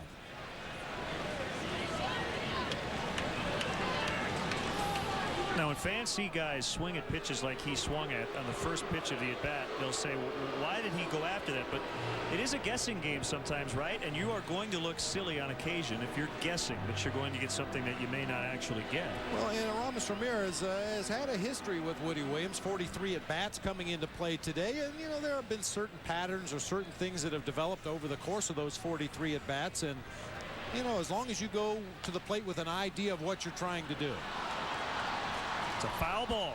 I mean, if you think a guy's going to start you with a breaking ball, you're foolish to go to the plate and look for a fastball.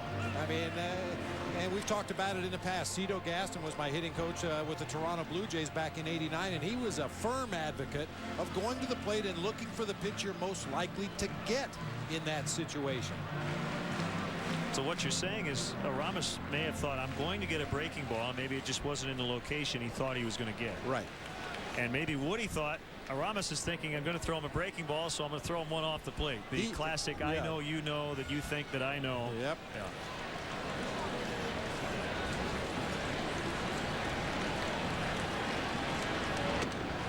Because, you know, we sit up here, and I know people sit at home, and they say to yourself, why did he swing at that pitch? But there's a reason for it. You know, the general approach as a hitter has always been, at least I've always heard, you prepare yourself to hit the pitcher's fastest pitch and adjust to everything else.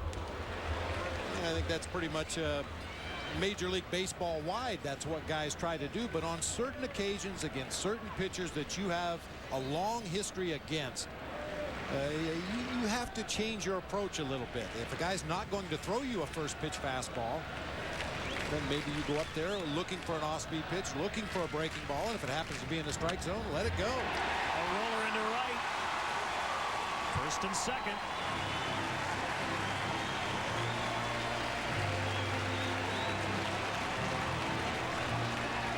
Well, we talked a lot in the second half of the season how teams are pitching Derek Lee away. Aramis Ramirez is getting a steady diet of pitches on the outer third of the plate, on the outside corner, even off the plate away. So he does the smart thing, go with the pitch from our Southwest RoboCam.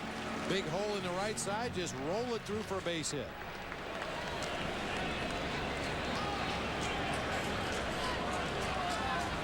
This entire rally began with 2 outs. A walk to Ryan Theriot. Stolen base at an error. Infield hit for Derek Lee, and then another single by Ramirez.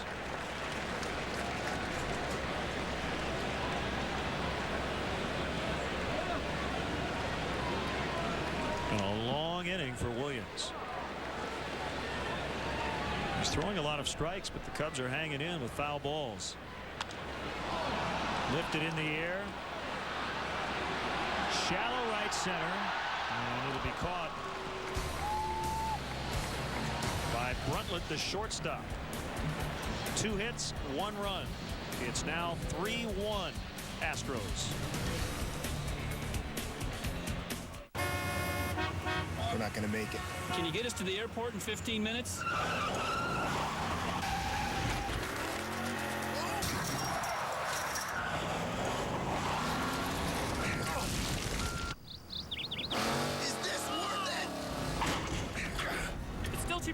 exchange fee if we miss our flight. As with all airlines, it may cost more to rebook your flight, but on Southwest, we never charge an additional fee. You are now free to move about the country.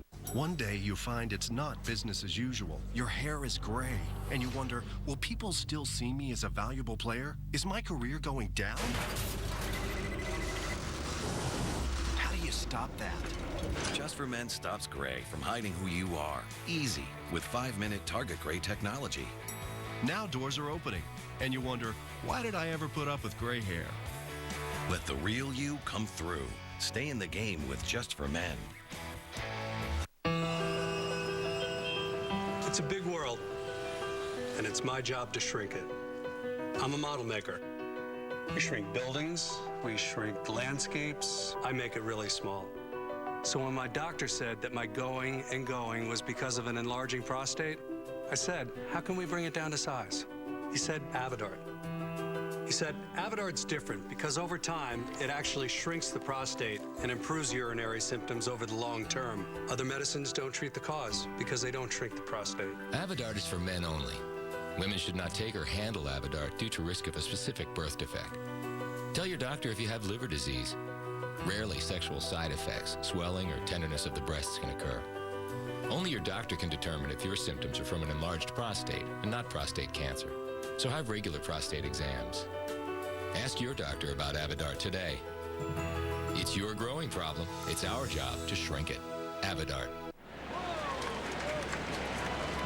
A wave and a miss by Eric Munson. At strike one, Ryan Theriot. And a two-out walk, making things happen. The stolen base moved to third on the error by Munson on that same play and would score on the infield hit from Derek Lee. The run was earned.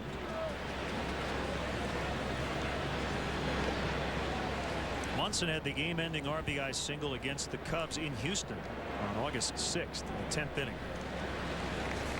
So left-handed hitting catcher getting a start today against a southpaw as they give Brad Ausmus a day off.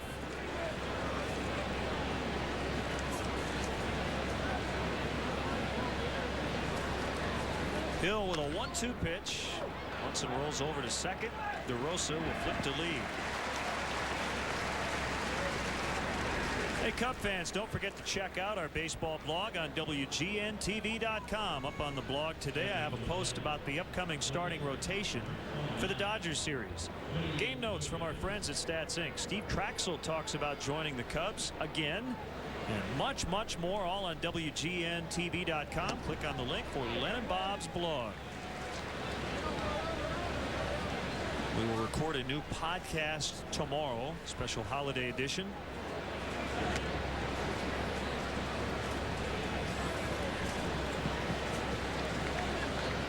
Now, I'm a little puzzled myself. What's the difference between a holiday edition podcast and a normal regular season podcast? You'll find out. Okay. The suspense is killing me.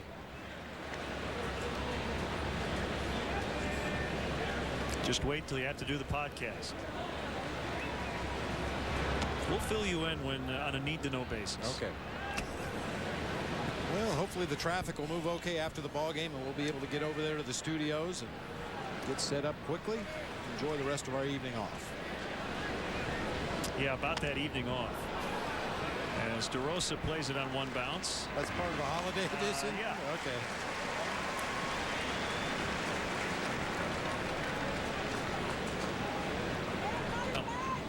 Let's meet today's celebrity bat kids, brought to you by Walgreens, the pharmacy of the Chicago Cubs. 11-year-old Samantha Pash from Carmel, Indiana. Mikey McKinney, 10 years old, from Stager, Illinois. Having a great time at Wrigley Field thanks to our friends at Walgreens.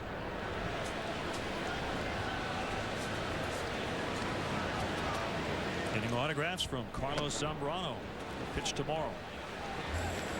It's the one thing about the rotation that's going to remain constant. He'll pitch on his regular fifth day, and then everything else will just kind of fit in how it fits in. So it's not really a six-man rotation. Generally going to keep it at 5. Maybe skip somebody here or there. Marshall into the pen for at least the Dodgers series, and the day-night doubleheader in St. Louis will require that extra starter coming up in a couple of weeks. So the way it lines up right now with Ted Lilly pitching on Wednesday, he'll probably come back and pitch that makeup game here against the Cardinals on Monday, September 10th. It's a 2:20 first pitch. There are still tickets available, and we will have that game right here on WGN Sports, 2 o'clock for the leadoff man. And there are still tickets available during this exciting September pennant race, especially for not only September 10th, but this Tuesday, September 4th against the Dodgers. And that Reds series, September 17th, 18th, and 19th. You can call 1-800-THE-CUBS, visit the Cubs website at Cubs.com, or come to the Wrigley Field box office.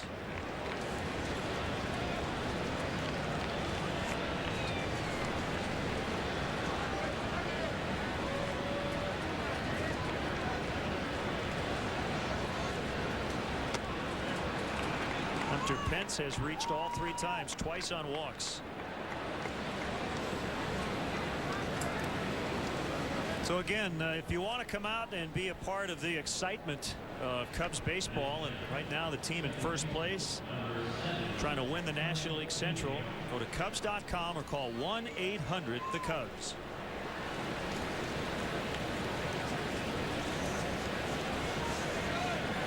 And then they have another guy picked off, but he's going to be safe. That's his second time.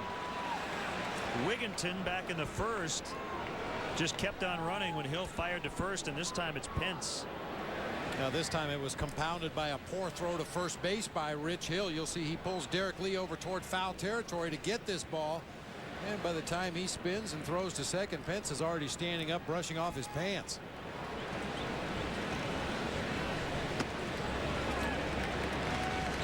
So I don't want to get you going here, but Jason Kendall is 0 for 2 when throwing out base stealers today, and he hasn't even touched the ball.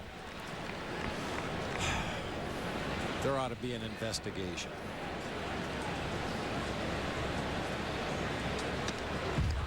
And now Jason is 1 for 43 with the Cubs, but you have to take situations like the one we just saw into consideration.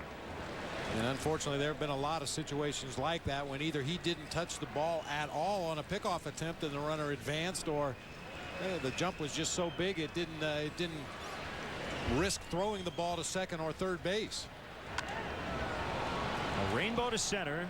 Jock Jones battling the sun. He finds it and grabs it. 2-out walk and a stolen base, but no runs. Cubs coming back in the 4th, down 3-1.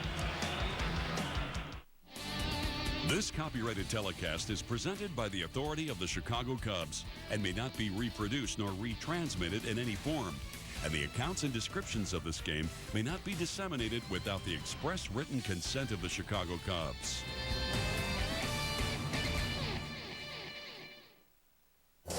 Tommy. Marco? Looking good. I thank you. Love the jacket. Do you? Yes. $90. What? Ooh, nice shoes. $50. I'm proud of you. Love the hair. Oh, yeah, my cousin does it. $20. Very nice. Nice tie. Thanks for thinking my tie's nice. What'd you spend on that? $12. Double cheeseburger, $1. McDonald's melty, beefy double cheeseburger. I'll give you $2. 3. What, are you made of money? Just one of the extravagant choices on the dollar menu. Are you a dollar millionaire? Margaret, it's Bill. I've just reviewed the most up-to-date figures here, and I am liking what I'm seeing. We've got a great rate, and I recommend we move forward. What do you think? I think you should book it, honey. Then you can cancel later, like always. Okie dokie. Want flexibility? Only the experts at Hotels.com let you change or cancel your reservation with no fees from us. Introducing flexible booking. No change fees, no cancellation fees. Call 800-2-HOTELS or visit Hotels.com. We know hotels inside and out. Do you know your credit score? Do you know what's in your credit report? You can find out for free right now at freecreditreport.com. Knowing my credit score helped me save money on my home loan. Now we can monitor all 3 of our national credit reports every day. It helps us save money and check for potential identity theft. Just a few clicks, and I get my credit report and credit score free. Log on now to freecreditreport.com. Offer applies with the Roman Triple Advantage. 3-1 Houston. DeRosa fly to center his first time. 3 for 19 on the homestand. Make it 3 for 20. Wigginton throws him out. Hey, music fans, the Beastie Boys are coming to the Charter One Pavilion on Northerly Island on September 27th, presented by LiveNation.com and part of the Bud Light Concert Series. For information and tickets, visit LiveNation.com or call Ticketmaster at 312-559-1212. Bud Light and live music, always worth it. I know you like to play air guitar to this one.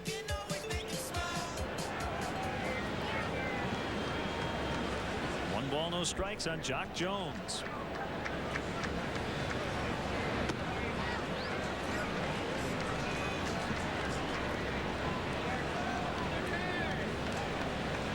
You've got to fight for your right to partay. 3-0 on Jock Jones. What you want? They've got a lot of big hits. They've been around for a long time, the Beastie Boys.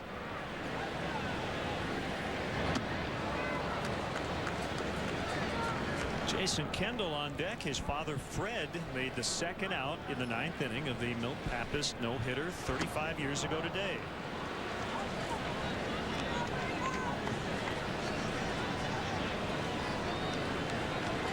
Fred was a member of the San Diego Padres. Way up in the air. Foul ground. It's Berkman.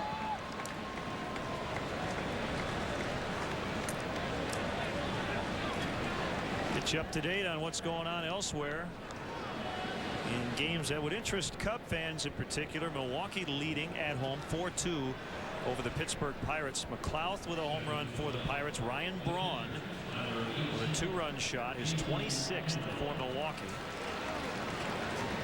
And a pitcher's duel in St. Louis. Reds and the Cardinals. Bronson Arroyo, Braden Looper, each 5 innings, 4 hits, no runs.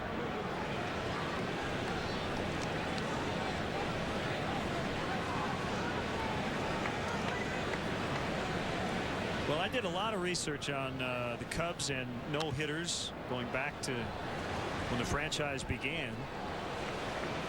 We did an hour during the Cubs convention talking no-hitters. Milt Pappas was there, Don Cardwell, Bert Hooton, Randy Hundley. It's a pretty interesting stretch as Kendall gets hit by the pitch, either on the left hand or wrist.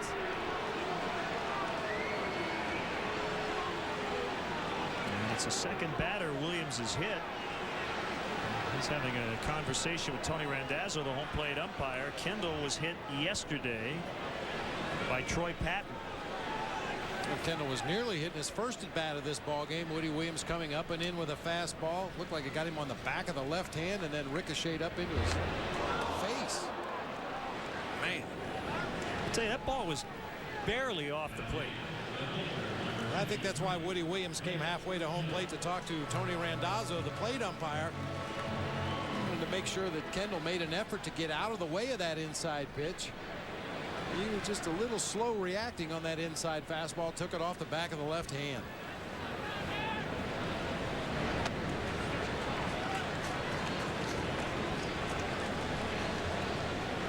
The only active player who's been hit more times, Craig Biggio, who's the all-time modern-day leader.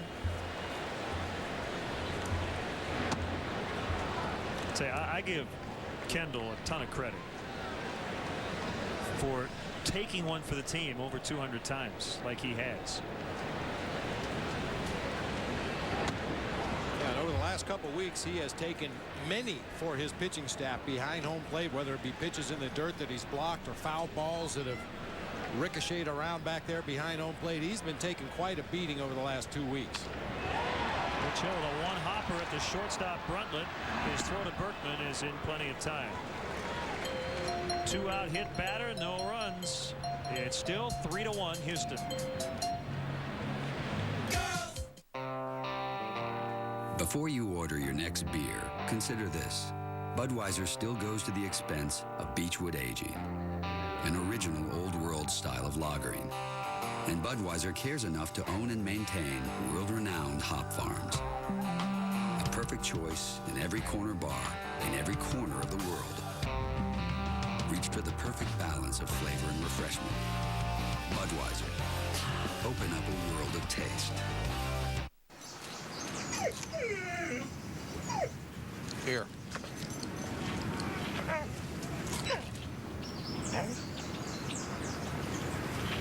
you serious? You're killing me. Happy? It's all about the sauce. Try the new DQ Hot Dips for just $3.99. Great sauces served hot that make our chicken strips worth begging for. And finish off with a cotton candy blizzard treat. It's a big world, and it's my job to shrink it. I'm a model maker. We shrink buildings, we shrink landscapes. I make it really small. So when my doctor said that my going and going was because of an enlarging prostate, I said, how can we bring it down to size? He said, Avodart. He said, Avodart's different because over time, it actually shrinks the prostate and improves urinary symptoms over the long term. Other medicines don't treat the cause because they don't shrink the prostate. Avodart is for men only. Women should not take or handle Avodart due to risk of a specific birth defect. Tell your doctor if you have liver disease. Rarely sexual side effects, swelling, or tenderness of the breasts can occur. Only your doctor can determine if your symptoms are from an enlarged prostate and not prostate cancer. So have regular prostate exams. Ask your doctor about Avodart today. It's your growing problem. It's our job to shrink it. Avodart. Sports mishaps and mayhem that's all caught on tape. Whacked Out Sports premieres September 16th on Superstation WGN.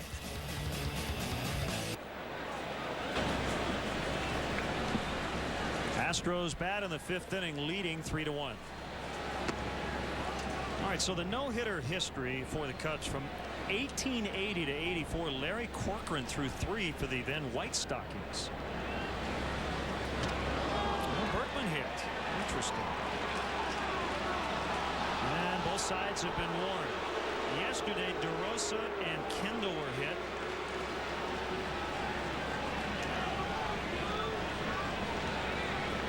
That's it in the series. Nobody got plunked on Friday. And today, Lee and Kendall for the Cubs, and now Lance Berkman for the Astros.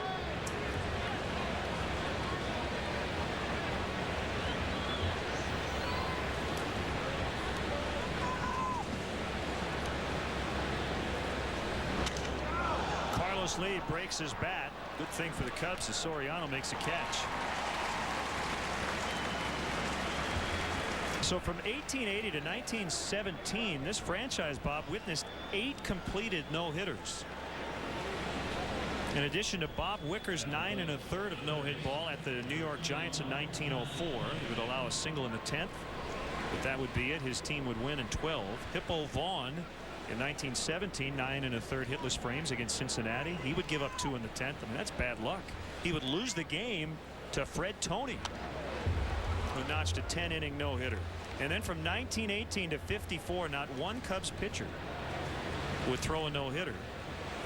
During that drought, the Cubs would be no-hit just one time at Brooklyn in 1952. Carl Erskine did it. And the guy who broke that drought for the Cubs, Sam Jones, in 1955. First Cubs no-hitter in 38 years. We've talked about Don Cardwell in 1960. Ken Holtzman at the end of the decade, his first of 2 no-hitters with the Cubs, August 19th, 1969 over Atlanta. And Ron Santo provided the offense with a first-inning 3-run homer off Phil Niekro. Holtzman did it again 2 years later, June 3rd, 1971 at Cincinnati. The Cubs' only involvement in a night game no-hitter. And then the following year, 1972, early in the year, Bert Hooton, his 4th big league game, no-hit Philadelphia on April 16th. Randy Hundley knocked in 2 of the Cubs' 4 runs that day. And then the last one the Cubs have had 35 years ago today, Milt Pappas against the San Diego Padres. The Sam Jones no-hitter came on WGN's 1000th baseball telecast. Good timing. Includes both the Cubs and the Sox. That was back in 1955. So you're up to date. There you go. Since 1972, not one. Well, I think that speaks to the uniqueness of a no-hitter. Not only does a pitcher have to have better than average stuff. Cliff Floyd, a long run over toward the right field line. That'll drop into the Astros bullpen. Your defense has to make all the plays behind you, obviously. You may need a little help from the home plate umpire with the strike zone. So many things have to go right in order for a pitcher to throw a no-hitter, and certainly luck is as big a factor in no-hitters as anything else.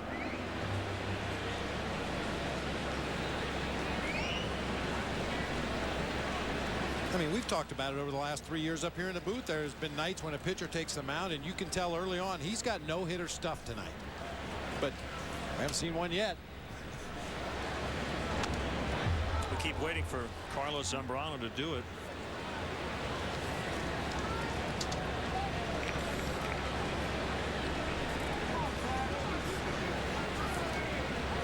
He's going to do it at some point. And what are we going to have to do? Shave our heads or something? What did we agree to do? I insist that the statute of limitations ran out on that shaving your head, growing mustaches and stuff. You know, all that. We bet that last year. That's a long time ago. All right. Kerry Wood gave up 1 hit in his 20 strikeout game. Ricky Gutierrez.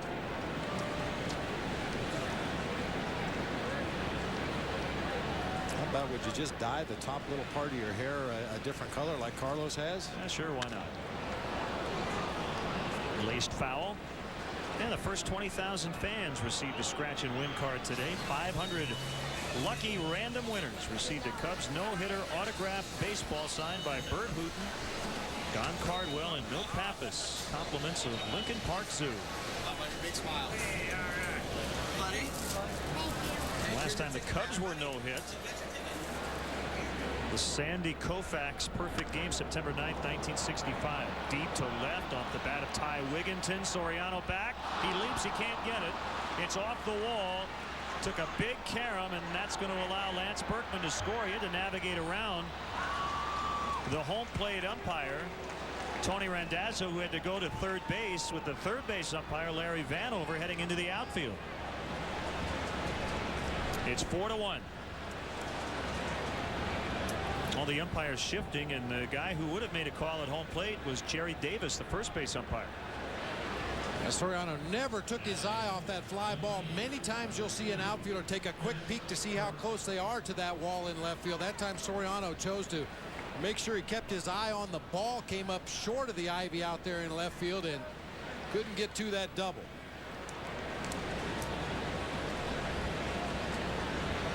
Well, I have to ask the question, if Rich Hill was sending a message by hitting Lance Berkman, it came back to hurt him. It may have been a pitch that just got away from him, but both benches were warned after that pitch that hit Berkman.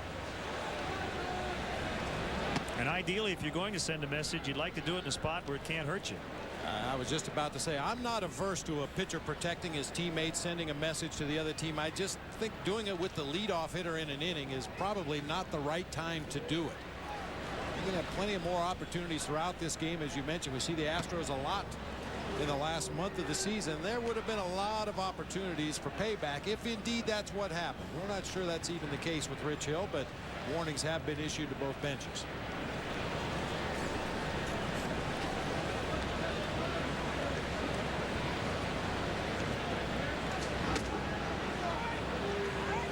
Kendall's going to head out. A lot of chaos right around third base as Lance Berkman was trying to head home. Well, you mentioned the umpire rotation. There's Tony Randazzo, caught halfway between. Berkman has to run around him. Soriano's throw back to the infield was kind of in no man's land. Fortunately, Wigginton did not advance to third base on that errant throw back into the infield. Lifts a high fly to left. It's Soriano to glove it. He was swinging 3-0.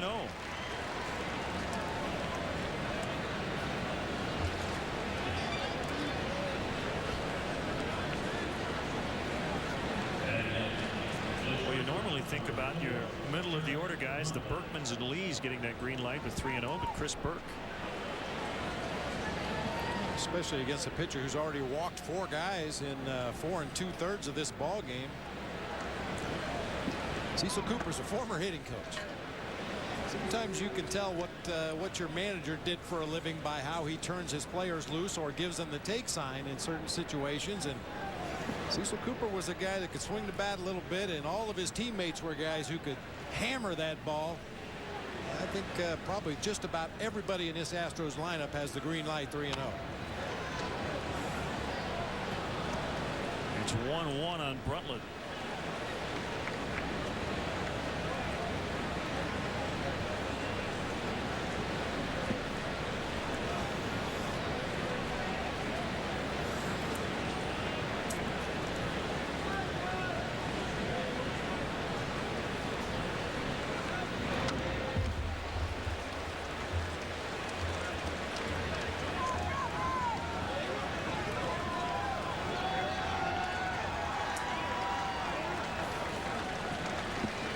Checking in on the pitch count, 104 for Hill.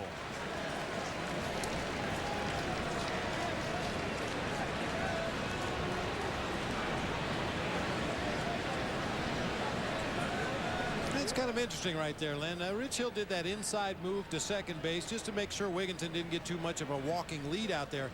Neither one of his middle infielders was close to second base, so Rich did the spin move and then sprinted towards second base just in case Wigginton, for whatever reason, broke toward third. Rich was going to get himself into a position where maybe he could make the tag at second base. Can't say I've ever seen that. No, I can't say I've seen it either. But, you know, you get a jumpy runner out there at second that wants to steal third.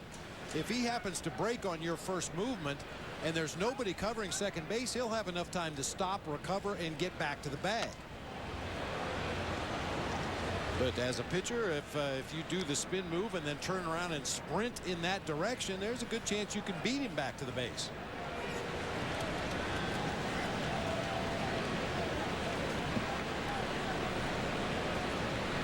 Cubs are being out hit 5-3 and outscored 4-1. A game under against the Astros this year. They're 5-6. Golf to left. Soriano, his first move was over. He had to go back on it, and it's over his head on the track, off the wall, and a run in. 5-1. Alfonso's initial move was to his right, not directly back, and it got past him.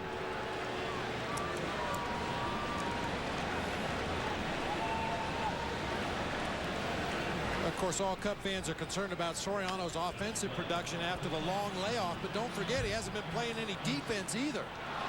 Kind of came up short on that ball. It hit on the warning track and short hopped up into the ivy. Looked like with a couple more steps he might have been able to get there to make the catch.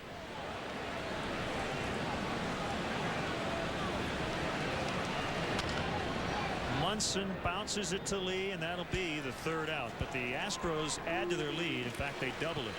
Goes from 3-1 to 5-1 as we go to the bottom of the fifth.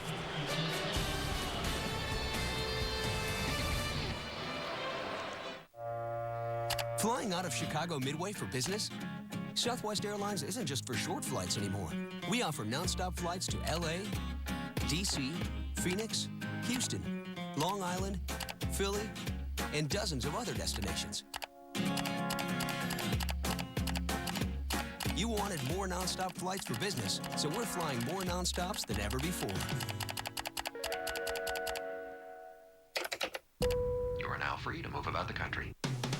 What's the difference between having fun and having none? The Midas Touch Maintenance Package. An oil change, tire rotation, and 45-point courtesy check. Just $29.95. Be safe. Trust the Midas Touch. It's a big world, and it's my job to shrink it. I'm a model maker. We shrink buildings, we shrink landscapes. I make it really small. So when my doctor said that my going and going was because of an enlarging prostate, I said, how can we bring it down to size? He said, Avodart. He said, Avodart's different because over time, it actually shrinks the prostate and improves urinary symptoms over the long term. Other medicines don't treat the cause because they don't shrink the prostate. Avodart is for men only. Women should not take or handle Avodart due to risk of a specific birth defect. Tell your doctor if you have liver disease. Rarely sexual side effects, swelling, or tenderness of the breasts can occur. Only your doctor can determine if your symptoms are from an enlarged prostate and not prostate cancer. So have regular prostate exams. Ask your doctor about Avodart today. It's your growing problem. It's our job to shrink it. Avodart. Scrubs, late nights on Superstation WGN.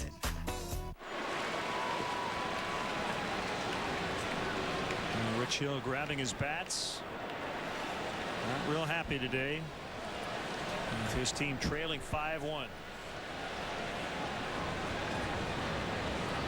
It's the top of the order against Woody Williams. Like the home plate umpire Tony Randazzo may be explaining to Woody Williams about the warnings after Hill hit Berkman.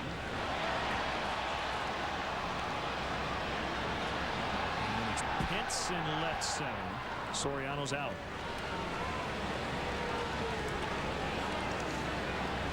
On Thursday, September 6th at Wrigley Field, the Cubs will battle the Dodgers at 1:20. All the day's action will be presented by LG. Head to LGE.com to find the latest in plasma and flat panel TV technology. LG, life's good.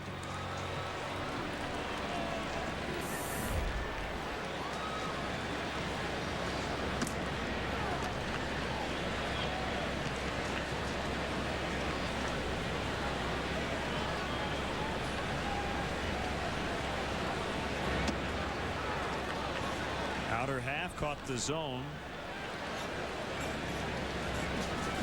I think Woody Williams has hit every notch between like 78 and 89.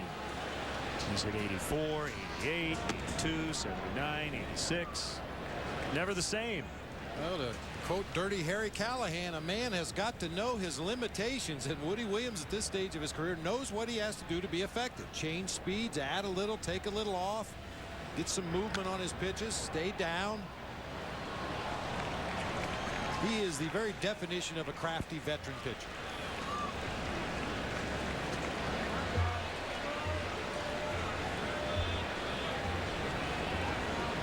"41 years old.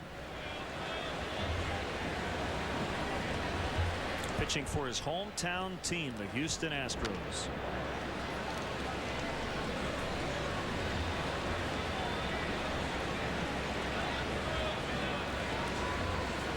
Signed a 2-year contract prior to the season with a club option for 09. Gregory Scott Williams played shortstop in college at the University of Houston. High pop fly, and Eric Brundtland covering a lot of ground in the outfield today. He made a catch over in right center and hauls this one in left.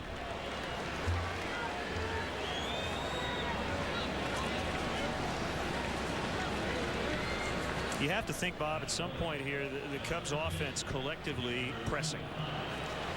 Well, I think everybody realizes the importance of this final month of the season. We've talked about it every day. The papers are writing about it every day. The fans are talking about it every day. And I think the general consensus is if we hit the way we're capable of hitting, everything will be fine in the month of September. So to a man, it almost looks like everybody's taking on a little added pressure, trying to do a little bit too much. But that's remedied very easily. It all takes is one ball game and each guy putting together good at bat after good at bat after good at bat. Sometimes it's one line drive and it all comes back. Right on cue. Nicely done. And it seems like, especially in the second half, a lot of it has started with 2 outs. That happened in the 3rd inning when the Cubs got their only run. Well, and if the Cubs do start hitting the long ball again in the last month of the season, some of those 2-out rallies can be devastating. It all starts innocently enough, a base hit through the left side, maybe a base on balls, and then somebody whack one in the seats with instant offense. I know that's what Lou is hoping for in this final month.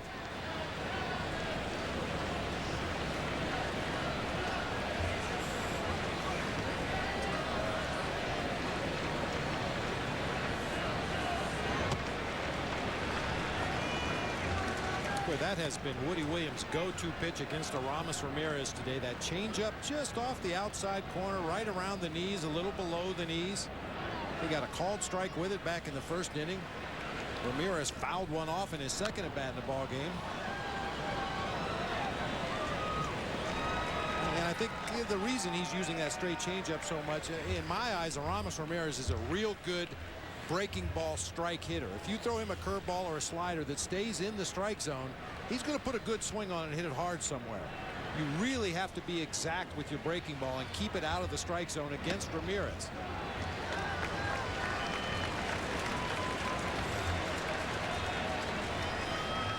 Three balls and a strike. Well, with a 4-run lead right here, he can go right at him with a fastball, or he can just say, you know what, I'll go after the next guy. Well, he's going to get the next guy, Cliff Floyd.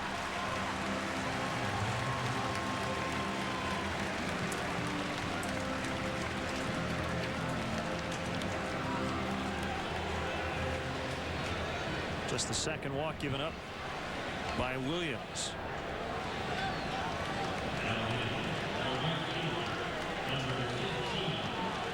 This is a guy making his way to the plate that's due to break out in these situations. Cliff Floyd 1 for his last 13 with runners in scoring position.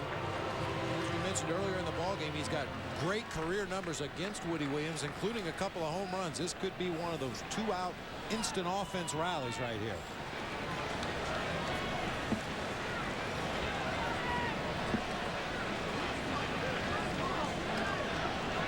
Two on, two down.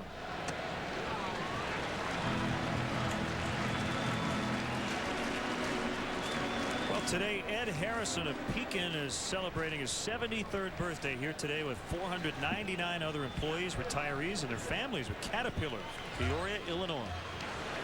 We're going to have Ed and company here at the ballpark.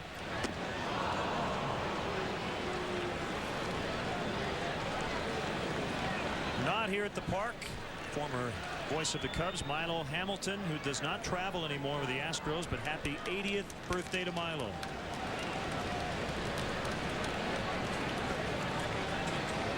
Pretty smart, the guy from Caterpillar. Invite 499 friends to your birthday party. You need a truck to take home all the presents. Yeah, nice going.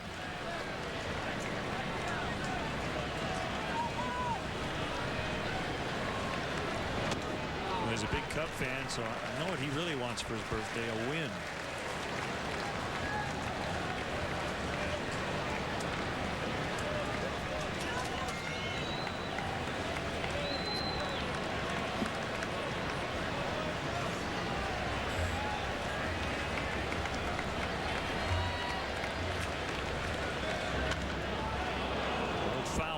Struck well by Floyd.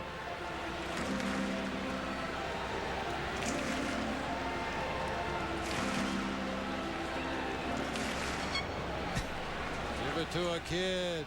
That away. Well, it makes it toughest when there's a bunch of kids sitting right there in the area. How do you pick one? You definitely pick the one wearing the Cub stuff. Well, and if you're in the bullpen, you pick the one who's been nice to you, right? If you're in the visiting bullpen. Or you use it as a bribe to try to get the one that's been on you all day to be quiet. Full count on Floyd.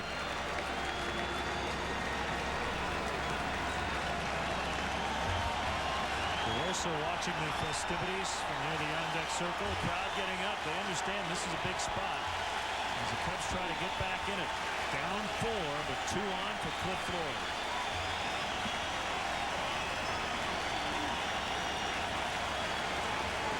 Wynn not doing much right now. Williams has given up a league-leading 29 home runs. That's the other thing about today is you want to touch up a guy who's given up a lot of them.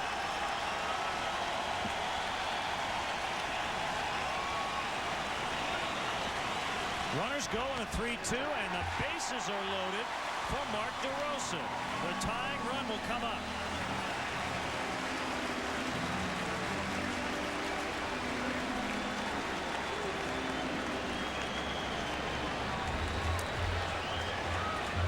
Dave Wallace, the Astros pitching coach, is going to make a trip.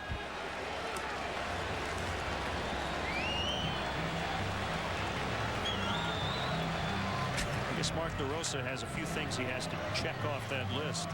Broadcast a game. Well, we want him on the field right now. Absolutely. Although I'm sure he could handle a game broadcast. But we prefer him down there in uniform where he can do some damage and help the Cubs win a ball game. speaking of playing different positions, Craig Biggio, who last caught in 1991, would like to catch a couple of innings before his career ends here at the end of September. And his manager is amenable to that. In fact, it sounds like Biggio wants to maybe catch Roy Oswalt. Doesn't have enough bruises from getting hit by pitch 240 some odd times in his career. He wants to go behind the plate one more time. The Astros have stressed it will not be in a game that has playoff implications, you know, against a team like the Cubs. And trying to win the division. Here we go. Low and away on DeRosa. Bases loaded. 2 down.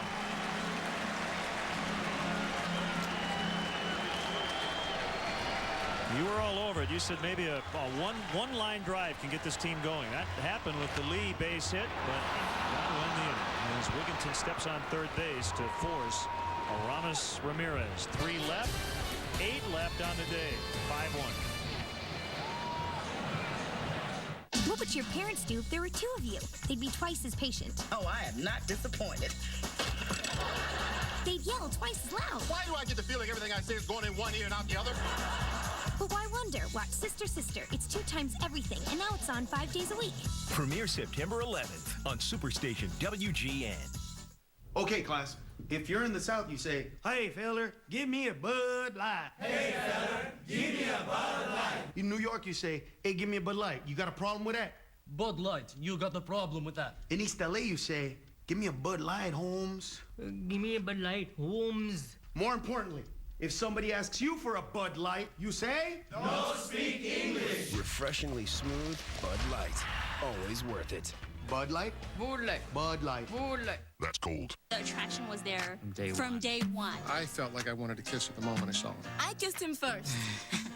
Experience what it feels like when attraction is ignited by deep compatibility. And right now, you can communicate with eHarmony singles absolutely free during our free communication weekend, this Friday through Monday only. And then she said, "What took you so long?"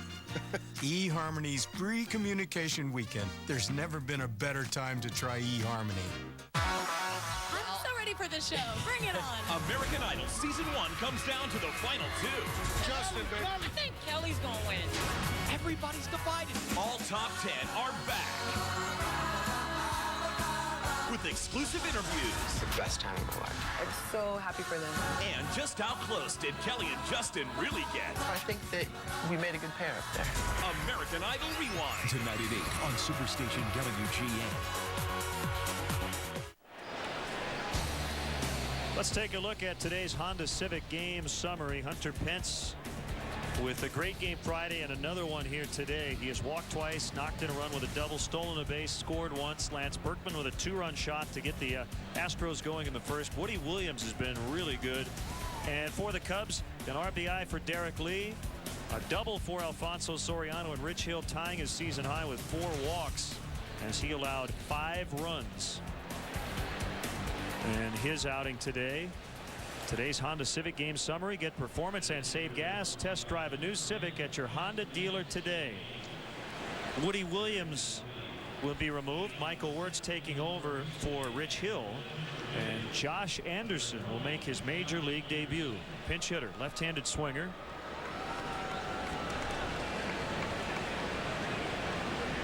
One of the Astros' September call-ups. We're going to bring up several more on Tuesday in Milwaukee.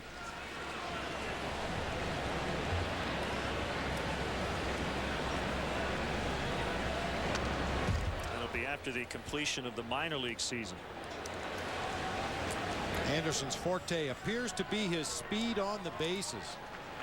He's had a 78 stolen base season in the minor leagues, 50 stolen bases, 43 stolen bases, very little power. The most home runs he's hit in the season is 4, so it's a guy you want to keep off the bags.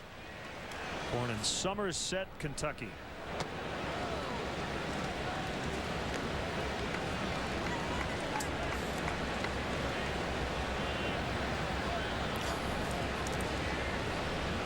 And a base hit. Big swing. There will be a day where that bat won't look so big. And the kid will look big.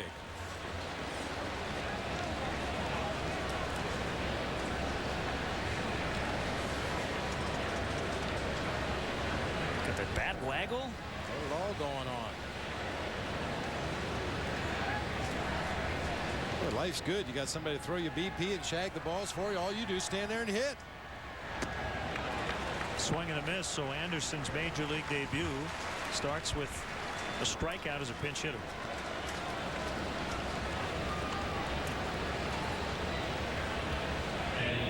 Good job by Michael Wirtz keeping that leadoff man on base, especially a leadoff man who can steal some bases from our Southwest RoboCam. First AB for Josh Anderson in the big leagues results in a strikeout.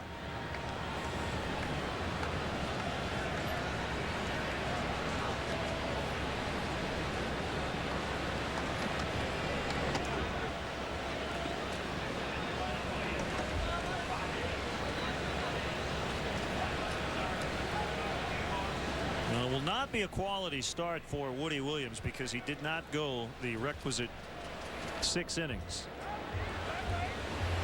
But you know, Cecil Cooper was happy with what he gave him. 5 innings, 4 hits, 1 run.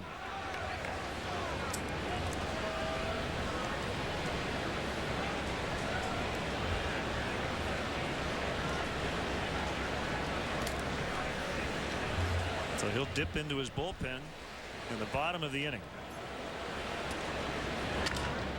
Pence rolls it toward the shortstop, Ryan Theriot. Close play, and he got him.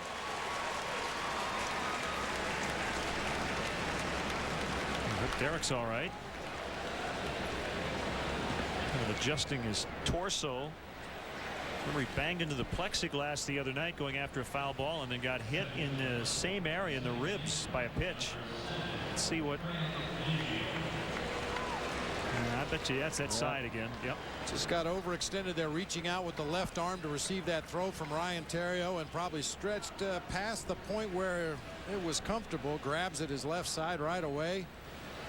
Took his breath away. He also may just have kind of rubbed his ribs there on his knee, and any sort of contact right now, it just may be extremely sore.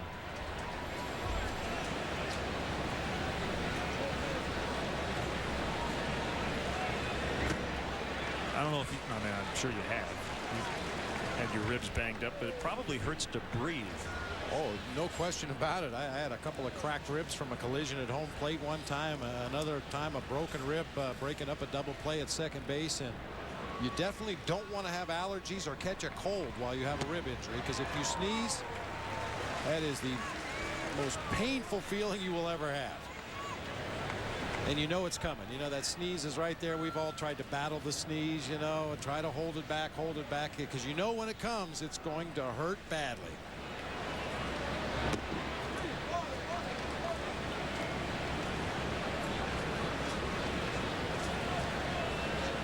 Now, 2 cracked ribs and a broken rib from 2 of the smallest players to ever play Major League Baseball. Glenn Hubbard from the Atlanta Braves and Mike Gallego from the Oakland Athletics.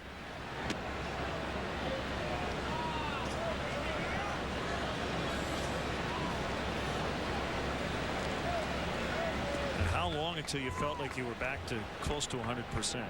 Oh boy, it took a long time. One of them happened in spring training, and I didn't really feel like I was getting close to 100% until the second month of the season.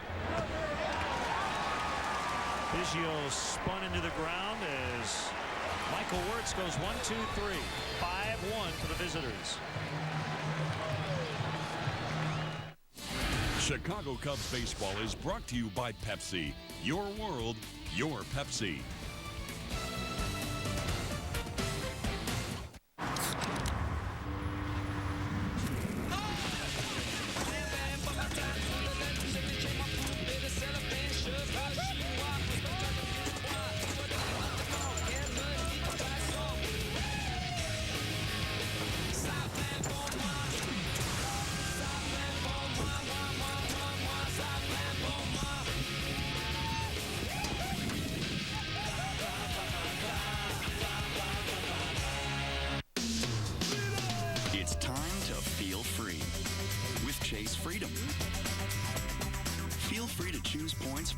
Like travel. I'm free to do what I want. Or feel free to choose cash back.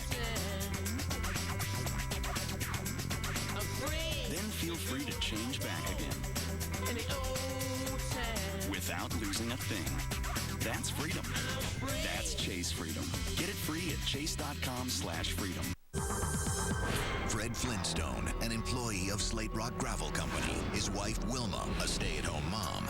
Yet on this working man's salary, how did Wilma afford a necklace made of huge rocks? Mr. Slate pays well, but he doesn't pay that well. An investigation would reveal that Fred had the Flintmobile insured with Geico, saving the couple untold amounts of money. Their friendship with the Rubbles would soon become strained. Geico. 15 minutes could save you 15% or more on car insurance. Her name is Brandy. Her show is Moesha. Her message? Follow your own star. Weekdays at 5 on Superstation WGN. Time for our Bud Light Fan Cam. The calendar now turned to September. Here's the Bangles with September Girls. Do so much and for so long till we touched. I loved you, boy, never mind. I've been crying all the time. December boys got it bad. December boys got it bad. It's today's Bud Light Fan Cam. Always worth it. The big star cover. September Girls. Josh Anderson remains in, so playing defense for the first time in his major league career. Welcome to Wrigley Field, playing right. And Craig Biggio is out. And Chris Burke moves in to play second from right. So Craig Biggio in his final game at Wrigley Field went 0 for 4 with 2 strikeouts. Mark McLemore, the new pitcher.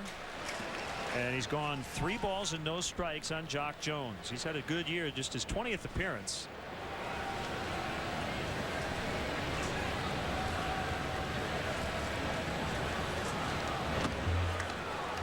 That's a strike, 3-1.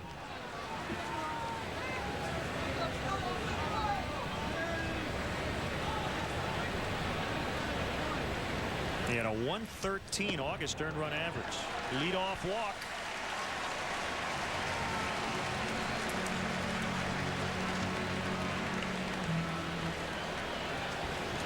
You know, Len, we talk a lot about the killer Bs when you refer to the Houston Astros, but it's the killer Ws that have gotten the Cubs this year. Woody Williams in his last 2 starts against the Cubs. Wandy Rodriguez in his last 2 haven't been able to figure him out.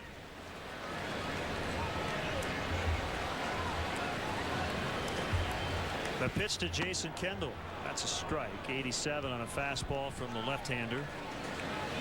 Jason was hit by a pitch his last time up. Craig Monroe is on deck. He would hit for Wirtz. Cubs have 9 players available off the bench. 4 lefties, 5 righties.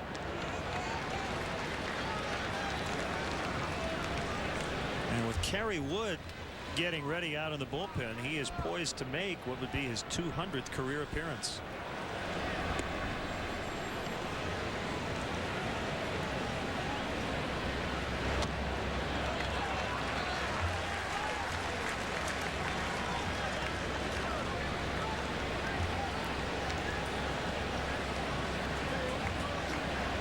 Cubs won 2 of 3 against Milwaukee to start this 10-game homestand. 1-1 against the Astros this weekend. The Dodgers come in for 4 starting tomorrow.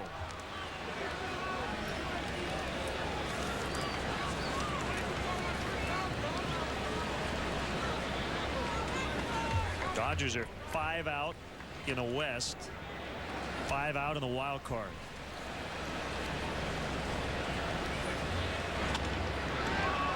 Could be 2, but it won't be any, as Brundtland couldn't handle it. A little bit of a tricky hop at the end, and that could loom very large. It might have been a 6-4-3 double play. As it is, the Cubs have 2 on with no outs. Like Brundtland laid back just enough. That ball hit the side of the mound, took a huge skip. That completely altered the play right there. Brundtland tried to back up, get it on a good hop and shovel on to second base, but misplayed it off the thumb of his glove into shallow center. Good break for the Cubs. Boy, it never seems to fail when infielders, and sometimes you get caught in that middle area where you don't know if you should charge or go back, but generally when you go back you get caught a little flat-footed, and that ball tends to get away. That's what happened to Brundtland. Yeah, most of the time an infielder is much better served to charge the ball. Whenever there's any doubt, charge the ball. Well, you and I have had a feeling for several days that Craig Monroe is ready to hit a big one. And he's facing a lefty as a pinch hitter.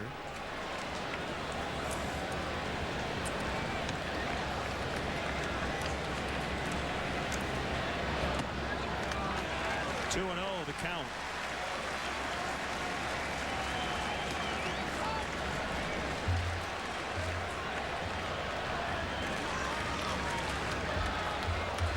Soriano getting a little shade. Just starting to creep over the foul part of that third base line. 3-0. And before the next pitch is thrown, Dave Wallace is going to have a visit.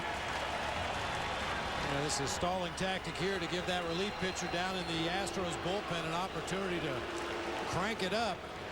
Well, I tell you, that ball bounced away from Bruntlett at shortstop into shallow center field, and it immediately became a fire drill down in that Astros bullpen.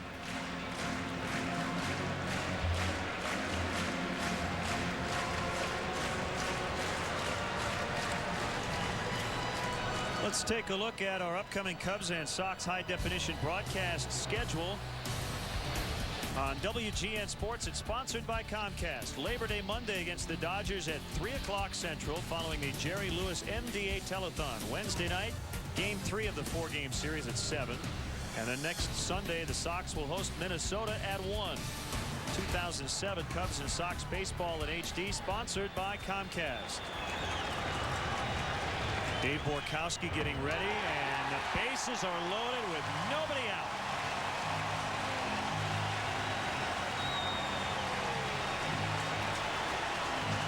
Borkowski is ready. You have to figure Cecil Cooper is going to go to him.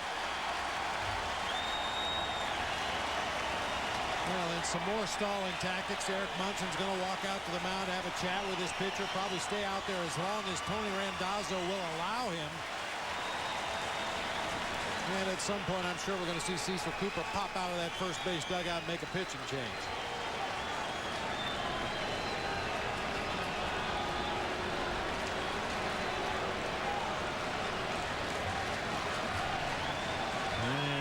Comes.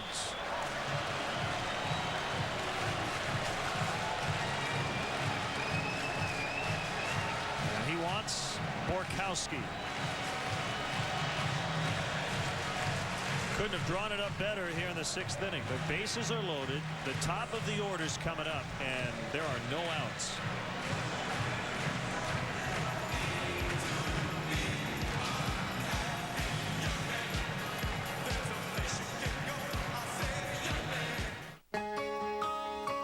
You can never have too many people on your side. Right there when you need them most. And now, 2 names committed to improving senior health are there for you too.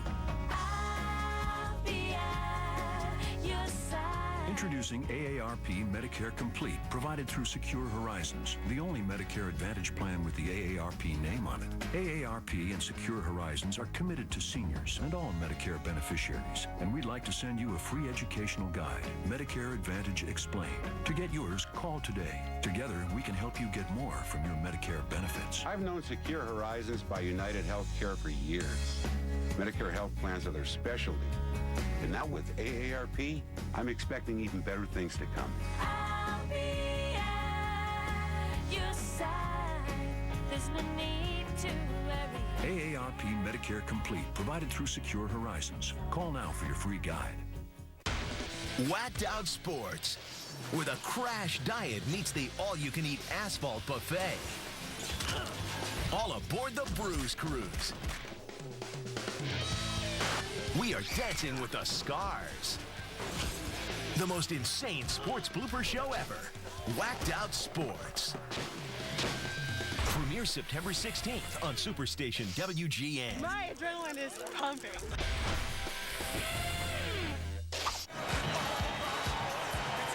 Well, Eric Bruntlett booted what looked to be a pretty routine 6-4-3 double play ball. 2 walks in the inning, and all of a sudden the bases are loaded. No outs have been recorded. And this This Wrigley Field crowd is jumping. Saw Borkowski Friday at inning and 2/3, 3 hits, 1 run. Jones, Kendall, Monroe, third to first. Fouled away by Soriano.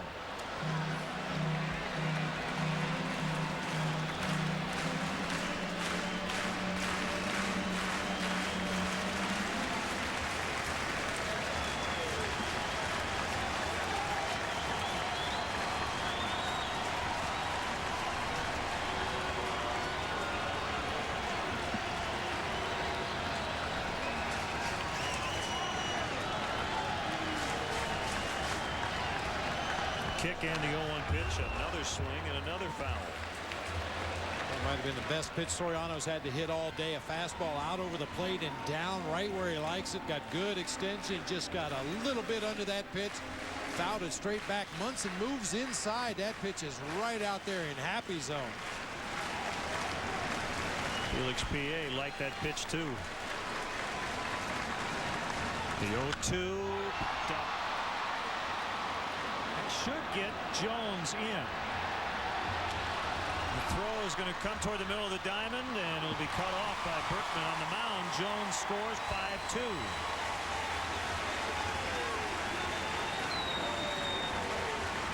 So that ball carried deep enough into center. Soriano, and he gets his 44th RBI. One run is good, but you'd like to do a lot more damage than that with this situation. Bases loaded, nobody out. Fans into the game here. And still no hits in this inning. 2 walks, an error, and a sacrifice fly. Tying run still at the plate. For the Cubs trailing by 3. And now with Terrio at the plate, 1 out, first and second, you can get a little creative here.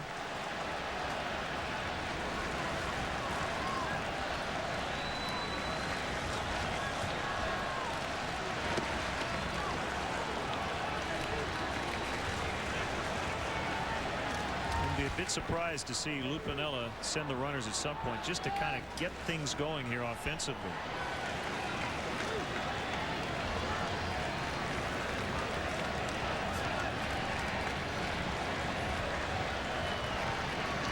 Holding their ground right now, 1-2.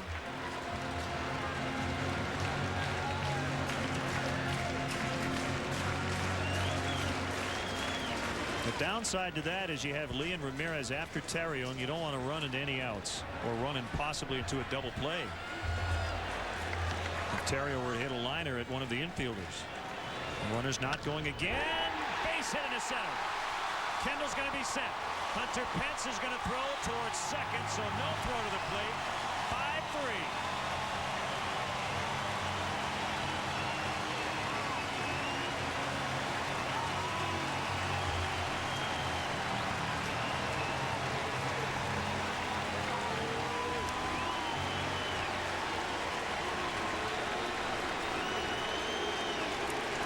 What's new? The Riot comes through with a smoke base hit into center field.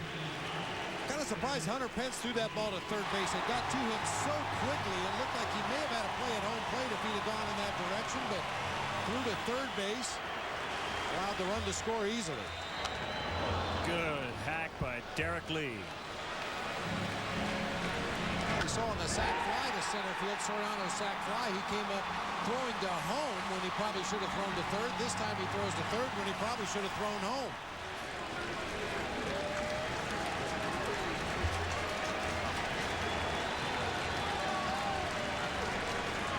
The 0-1 to Lee. He got under it. Pence is coming in. Brutlett's going way out. The center fielder has it.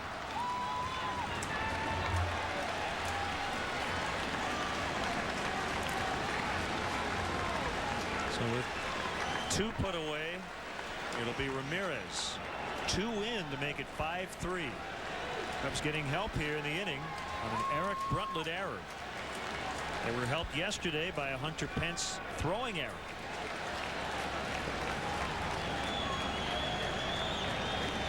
Well, if you had to pick a Cubs hitter to send up to the plate in this situation, it would probably be Aramis Ramirez. He has been the most consistent Cubs hitter all year with runners in scoring position, hitting .350 overall, .327 with 2 outs and runners in scoring position.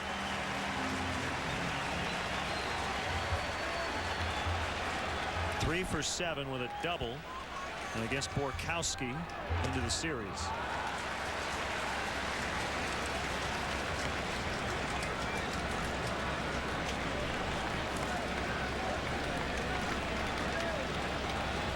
He did single against Borkowski in the 8th inning Friday. So add a hit to those numbers I just mentioned.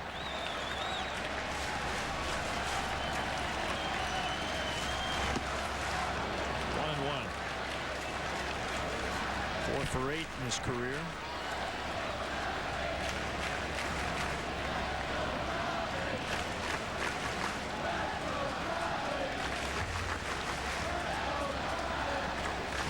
Trying to bail out McLemore in this inning.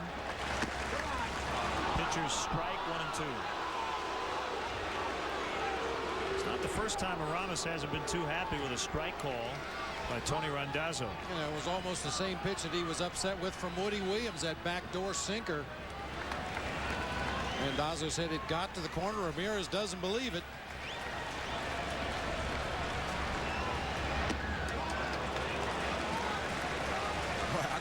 I can't tell you what a good take that was right there.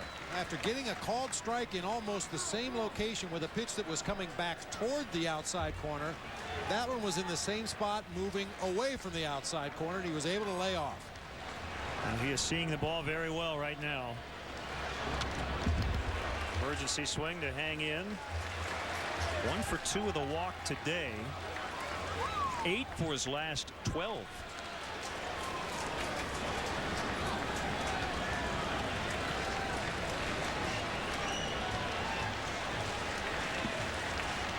You have Craig Monroe at second, Ryan Theriot behind him at first.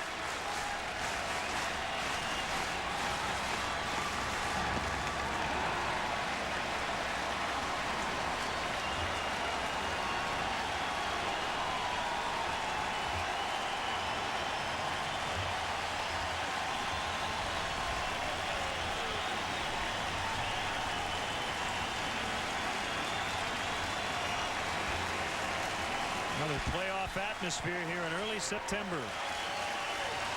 Runners on the move and on the hands. We'll do it again. Well, after a steady diet of fastballs and breaking balls off the outside corner, Borkowski rears back and throws him a 94-mile-an-hour heater up and in. Big swing from Ramirez, fouled it straight back.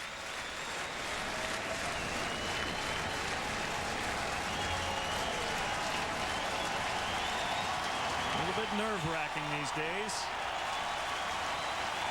The next 3-2. Another foul. Good battle.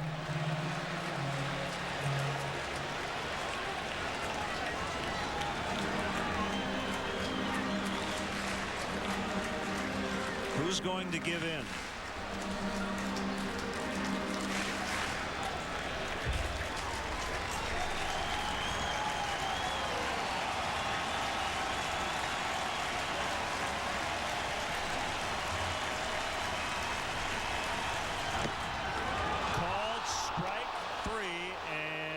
Slammed his helmet down and get a fine for that, and now he's thrown out.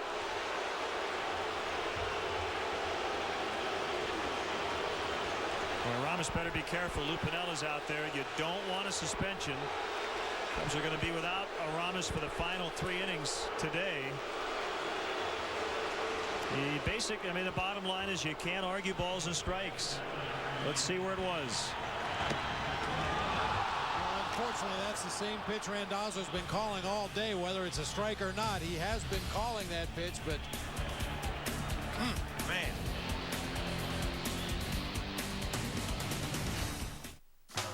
America's Funniest Home Videos. Weeknights starting at 7 on Superstation WGN.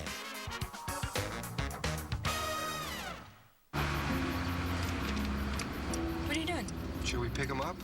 He has Bud Light. He has an axe. But he has Bud Light. And an axe. I'm sure there's a reason for it. Hey, buddy. What's with the axe? It's a bottle opener. Hop in. Refreshingly smooth Bud Light. Always worth it. Look, here's Bud Light. And a chainsaw. That's cold. Here.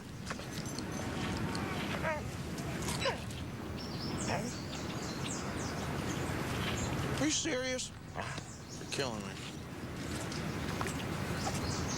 Happy?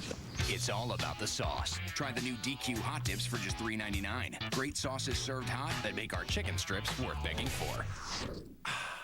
And finish off with a cotton candy blizzard treat. Hey, Mr. Opportunity again. And if you wish you were driving that beautiful Accord, well, now's the time to make it happen, because it's the Honda clearance. So it's your chance to choose the Accord sedan of your dreams for a deal that's absolutely dreamy. Hey, way to go, Mr. O. Looks like another satisfied customer. The 2007 Honda clearance. Now you can lease a Honda Accord for $199 a month for well-qualified customers. I'm Mr. Opportunity. I'm back. And I'm knocking. Changes now with Ramirez ejected. Mark DeRosa moves from second to third. Mike Fontenot is in the game to play second. And are they figuring out the lineup situation here? Not quite sure. Well, you would assume that Kerry Wood would go into the lineup in Ramirez's spot to stay away from that pitcher spot as long as possible, and that would mean that Fontenot would go in the 9-hole in the lineup. But Lou has got to let the umpires know when the guys take the field if there's going to be a double switch, if that pitcher's going to be hitting somewhere other than the 9 spot in the lineup, and perhaps that's what this discussion is all about.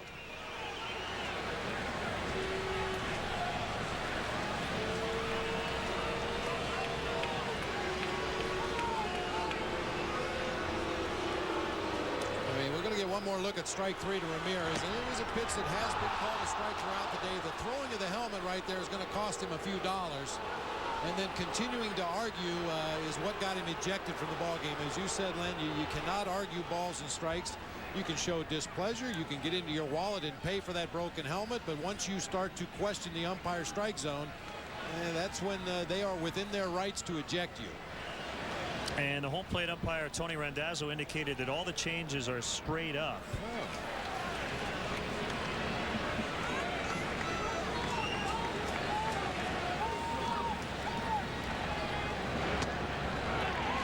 And Kerry Wood in his 200th appearance deals strike 1 to switch hitting Lance Berkman.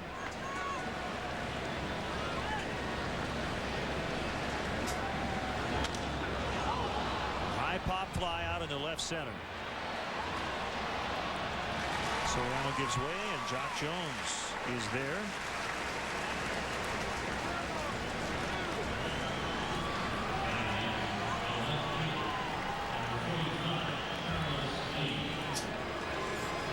Carlos Lee will dig in.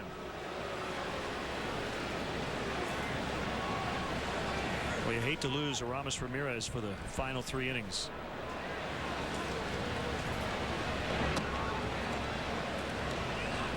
No question. More than likely, the lineup's going to roll around to that spot at least once more before the end of the ball game, and he's the guy you'd like to see up there swinging the bat.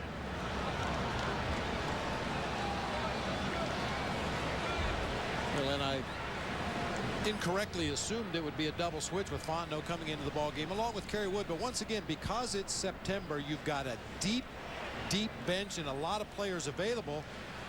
You don't want to lock yourself in sometimes with a double switch, which would mean Mike Fontenot would have to hit in that 9 spot. The way it is now, Kerry Wood is listed in the 9 spot, and when you get down to that spot in the order, depending on who's on the mound for the Houston Astros, that will change who Lou may choose to send up there and pinch hit. So because he has more weapons available off the bench, the double switch not as important at this time of year. And it also could be that conversation we saw that maybe Lou wanted to double switch and he wasn't able to. We're not quite sure. But as you said, it's not the end of the world that he wasn't able to. when your rosters are limited during the regular season and you only have so many players available off the bench, you have to use that double switch sometimes if you want your pitcher to go multiple innings, or if you've got some injuries to guys on your bench and maybe you're a little thin over there. But with plenty of bodies to use, I don't think it's a problem at all today. Kerry Wood, by the way, is throwing in the mid-90s, hitting 96 as a slider, and Lee able to stay alive.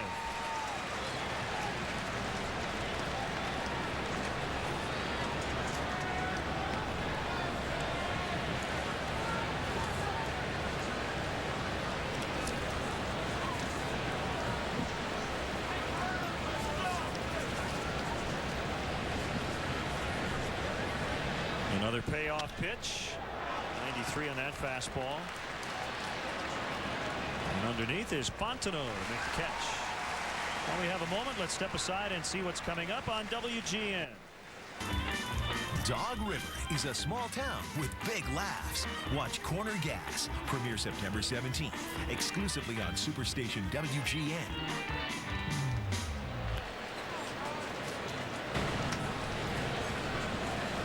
Two down in the top of the 7th.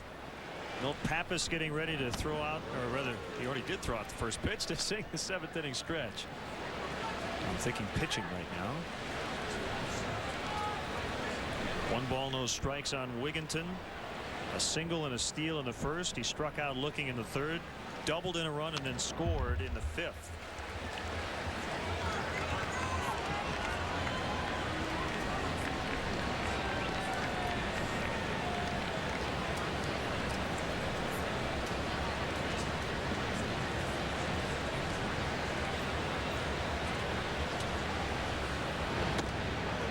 Slider got away from Woody a little bit inside, and it's 2-1. Basically fastball slider. He has the curve, which he has used a little bit just to have a change of pace pitch as a reliever. No swing, says Jerry Davis. 3-1. I talk about Ramirez and his good take on a slider on the edge of the strike zone. This is a pretty good take right here by Wigginton. That's a nasty slider. Started on the inner 3rd of the plate, broke down and away. I don't know how he was able to lay off that one. Doesn't lay off this one. Cliff Floyd, Jock Jones. Who's going to get it? It's Jones to make the catch. Here comes Milt Pappas. Today's guest conductor for Take Me Out to the Ballgame, former Chicago Cub who pitched the last Cubs no-hitter in 1972, Milt Pappas. Hey, Cub fans, Lou Pennell and Chicago Cubs make it all the way this year, guys. Ron Santo, my buddy, deserves to be in the Hall of Fame.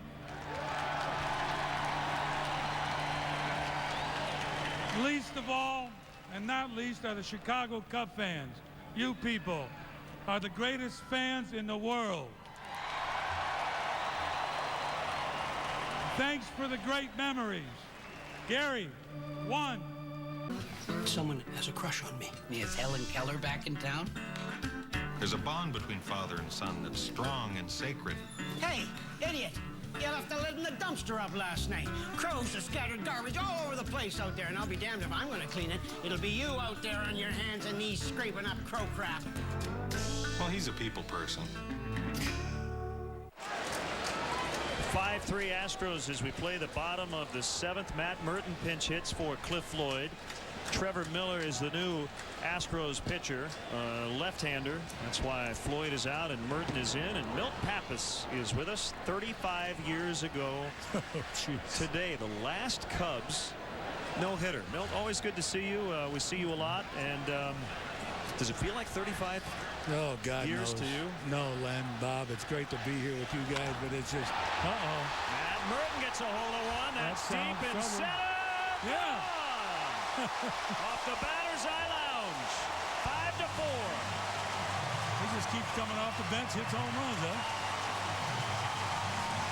Well, only 1 down now. Yeah, it's hard to believe it's been 35 years ago, and it shows you how rare that,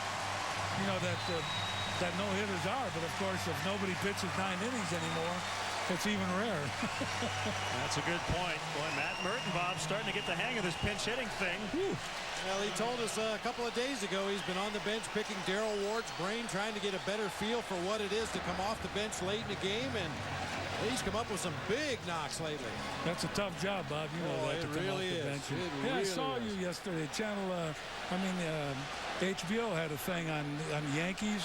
Oh, yeah. And 9/11, and you were managing the Diamondbacks, and what happened to that relief pitcher? What's his name?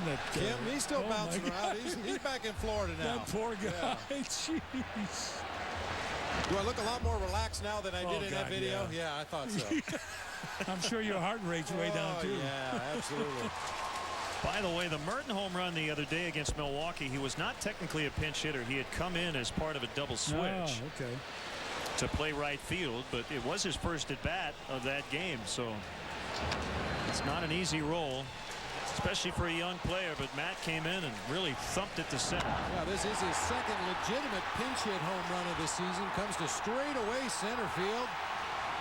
Yeah, the wind is barely moving the flags at this point. Our Southwest, how far did it fly? 400 feet to straightaway center. Yeah, it made my arm sore on that one. DeRosa goes the other way, but Anderson will make the catch. And you know, it's interesting, Milt, because your no-hitter is kind of listed as you were close to a perfect game, as opposed to saying first it was a no-hitter. And we all know the circumstances. There's your ceremonial first pitch in the ball game, but we get one more. But I said no, I can't retire on this one. There you go. There you go. There you go. But as you look back at that game, is there any regret, or do you feel like, or are you simply happy that it was a no-hitter? I mean, we've talked about this before at the Cubs convention. Well, it's the only time I ever pitched a no-hitter, and that included Little League, high school, Babe Ruth League, major leagues. Was I thrilled? Of course. Was I saddened? Yes. I was, one strike away from a perfect game. And then you got the idiot, Bruce Fleming. Thank God he retired. It's too bad he didn't retire 35 years ago.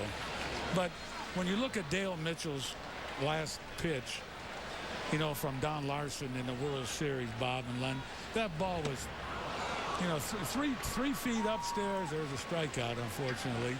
And the ball wasn't even close to being a strike. But the umpire knew, hey, this is a perfect game. Unfortunately, Mr. Fleming didn't see it that way. Yeah, seeing Larry Stahl, I wish he would have swung at it now, but back then we didn't have the center run. A few things I said to Mr. Fleming there, too. And it wasn't what time we going out to dinner. And look at his smirk. That's what irritated me, his smirk as he's walking back. But, yeah, what time for dinner, yeah. Then the next day he asked me to sign a baseball. He said, I'll be more than happy to, Bruce, and you know where you can stick it after I sign it for you, too. Well, here's Jason Kendall, and his father, Fred, made the second out in the 9th inning that day. That's right. What a small world, yeah. Isn't it amazing? Come full circle. Yeah, and you got Billy North falling down, the first hitter up in the 9th inning. My heart sank down to my knees, and I said, oh, my God, there goes a perfect game, no-hitter, there goes everything. And then all of a sudden, Billy Williams comes out of nowhere from left field, makes the catch, and then Don Kessinger made a great play at shortstop, turning and throwing with his basketball prowess to make the play at first base, and then Fleming screwed it all up. Here's a 1-2. Jason Kendall in the air, and Carlos Lee. I wish he had swung at it. Will make the catch. Well, you got us one here with the leadoff homer by Matt Merton. And Milt, always a pleasure to have you in the booth with us 35 years ago today. Congratulations. Len, good to see you. Thank you. And the Prime Source, too. And Bob Brentley. Good to see you. Good to see you, my friend. Thank you. The legends, the music, the dancers. The stars you'll always remember. The clothes you'd like to forget. Old School Soul Train is back in style. I can't get enough of that funky stuff. Soul Train, Saturdays at 2. How do we do the soup, salad, and breadsticks lunch at Olive Garden? We start with a salad, then pass around the breadsticks, and finish with the perfect bite. Our unlimited fresh salad, homemade soup, and warm breadsticks lunch, just $5.95, only at Olive Garden. I'm thinking of a number. Do you know what it is? It's 20 million. That's how many people have already checked their free Experian credit report at freecreditreport.com for some very good reasons. Now we can monitor all 3 of our national credit reports every day. It helps us save money and check for potential identity theft. I got my credit report and credit score online in seconds. Isn't it time to get your free credit report and score? Well, log on now to freecreditreport.com. Offer applies with the Roman Triple Advantage. What's the difference between having fun and having none? The Midas Touch Maintenance Package. An oil change, tire rotation, and 45-point courtesy check. Just $29.95. Be safe. Trust the Midas touch. Tommy. Marco? Looking good. I thank you. Love the jacket. Do you? Yes. $90. What? Ooh, nice shoes. $50. I'm proud of you. Love the hair. Oh, yeah, my cousin does it. $20. Very nice. Nice tie. Thanks for thinking my tie's nice. What'd you spend on that? $12. Double cheeseburger, $1. McDonald's melty, beefy double cheeseburger. I'll give you $2. 3. What, are you made of money? Just one of the extravagant choices on the dollar menu. Are you a dollar millionaire?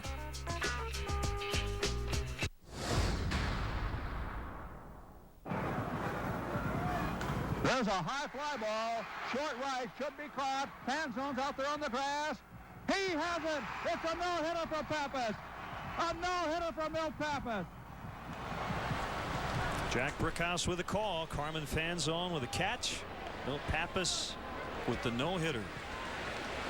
Who would have thought 35 years ago today that 35 years later, still without the next Cubs no-hitter? Chris Burke against Kerry Wood is in his second inning of work. And Soriano bailing out Terrio. Like Ryan was able to find it. Not the most comfortable back pedal.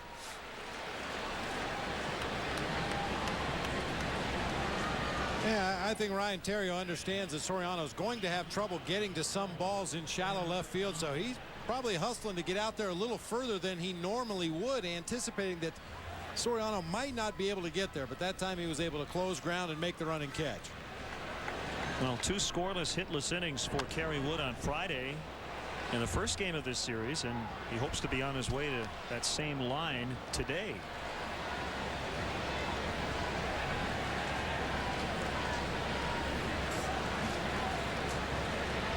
Left-hander Scott Air is up.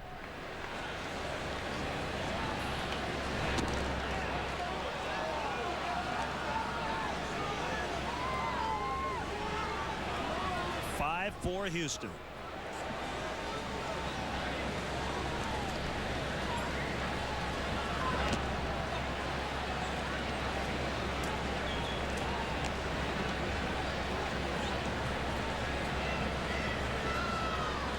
Each team was 6 hits.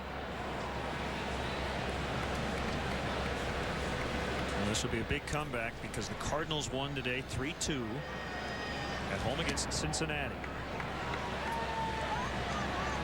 And the Brewers lead in the bottom of the 8th at home 7-4. So the Cardinals are within 1.5.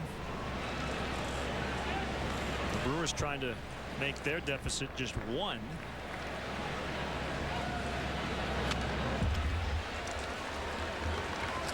Hey, Len, Ryan Dempster wanted to send a big hello and send his best wishes to the Abrams family. They're in Chicago here as a group for a while, and just wanted everybody in the Abrams family to know that he's thinking about it. Chatting with Will Ullman, who came back yesterday as part of the September call-up group. Brundtland walks. Hey, happy 77th birthday to John Ashenbaugh. Turned 77 yesterday. He's from Griffith, Indiana.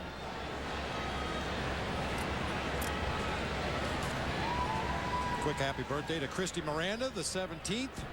She's from Elmhurst, and a happy 80th to Kay Ogden from Cape Coral, Florida. Boy, does that sound nice. Scott Air will replace Kerry Wood, who gets a nice hand. With the left-handed hitting Eric Munson due up. 5-4 Astros. We'll be back. Okay, I've been working on this plan for 3 years, and today's the day. Okay. Every Friday, the same Bud Light delivery guy takes the same route past us. Okay. You're the only one who can make the leap. Okay. When I say go, you jump over, grab some Bud Light, and jump back. Okay. Here he comes.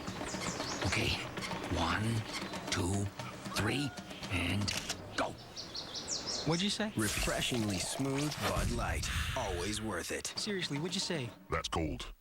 Here we can see that the structure of price variance is going to shift unilaterally according to daily expenditures and profit margins. And here on slide 88 of 250, we have a contribution margin. That's why Southwest Airlines has 6 daily nonstop flights from Chicago Midway to Denver, so you can always catch a later flight. And you can count on us to get you there with our convenient nonstop flights and on-time service. You are now free to move about the country.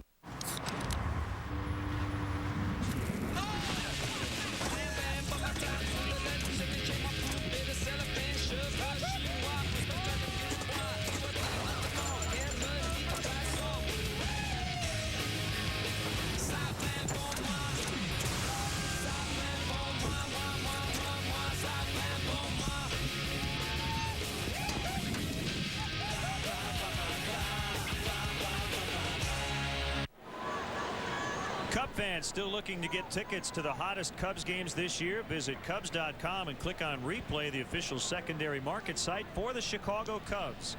See a Cubs game from the best seats at Wrigley Field. Check out Replay at Cubs.com, where baseball is always on.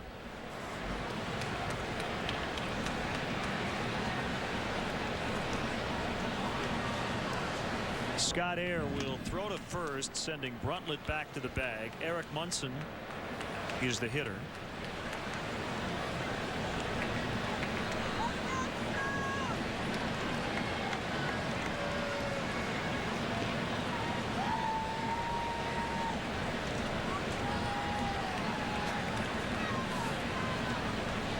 Runner goes. Here's a throw by Kendall, and it's late.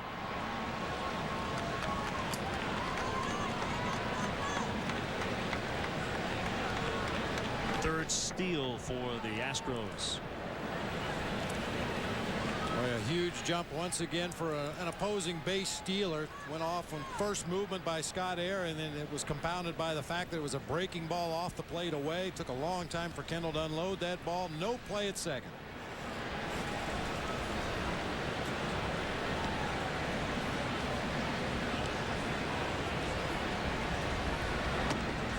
I think these are the most difficult games to manage a bullpen in a pennant race without off days, because ideally you want to use Carlos Marmol, Bob Howry, and Ryan Dempster when you have a lead.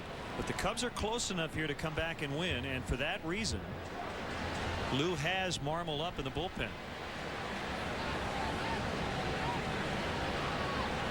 I mean, you want to save these guys for the ideal situation, but we're in the final month now, so you can't really save it at this point. And the fact that the Cardinals have already posted a score on the board, they've won in their ball game, and make no mistake about it, the Cubs are aware of what happens in those out-of-town games, and that makes this one all the more important that the Cubs come back and win this thing late.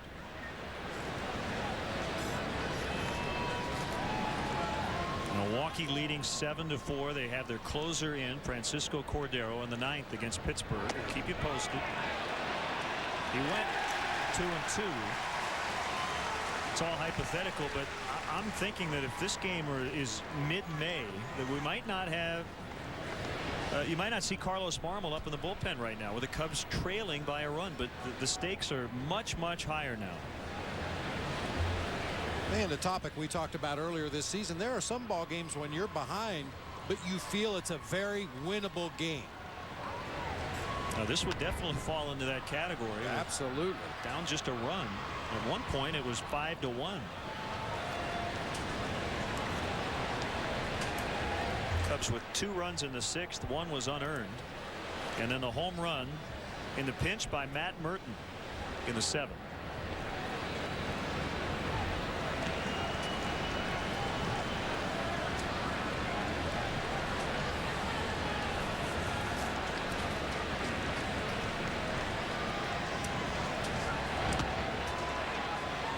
Just got away from Kendall, but not far enough to allow Bruntlett to think about third.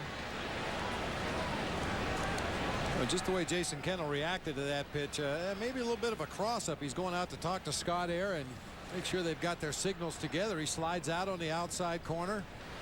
Yeah, it looked like he was expecting a breaking ball, got a fastball, took it right in the chest protector.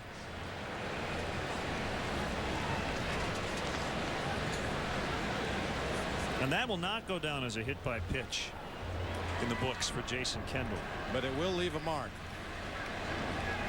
Boy, that's a tough one. Had his glove turned the wrong way and everything, expecting that ball to move toward the outside corner. He was getting his glove into a position to try to frame it and make it look good, and the ball drilled him right in the chest. A full count on Munson. Air's pitch hit foul.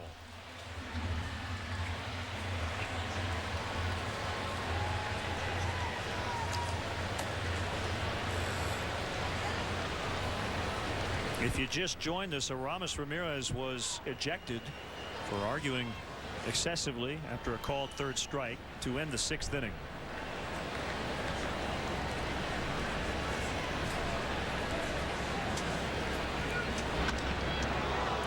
Jones back on it. Makes a catch, kind of twisting out there. Center fielders will always tell you that's the toughest ball to gauge.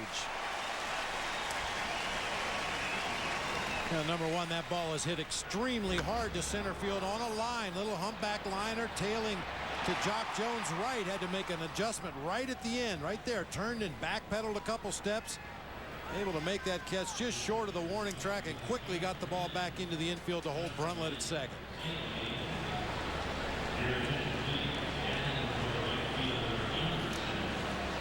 Mark Loretta is going to bat for Josh Anderson. Hunter Pence after Loretta. Well, Carlos Marmol will try to keep Pence in that on-deck circle. So it'll be Marmol versus Loretta with a runner at second and 2 outs in the top of the 8th.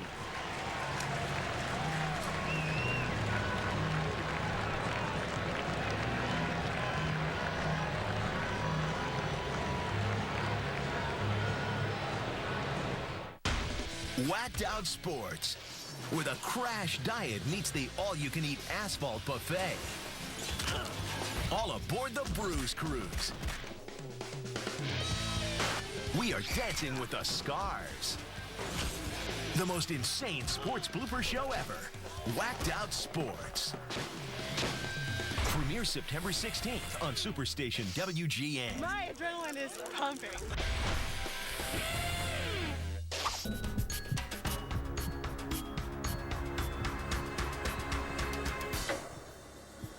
This is my case.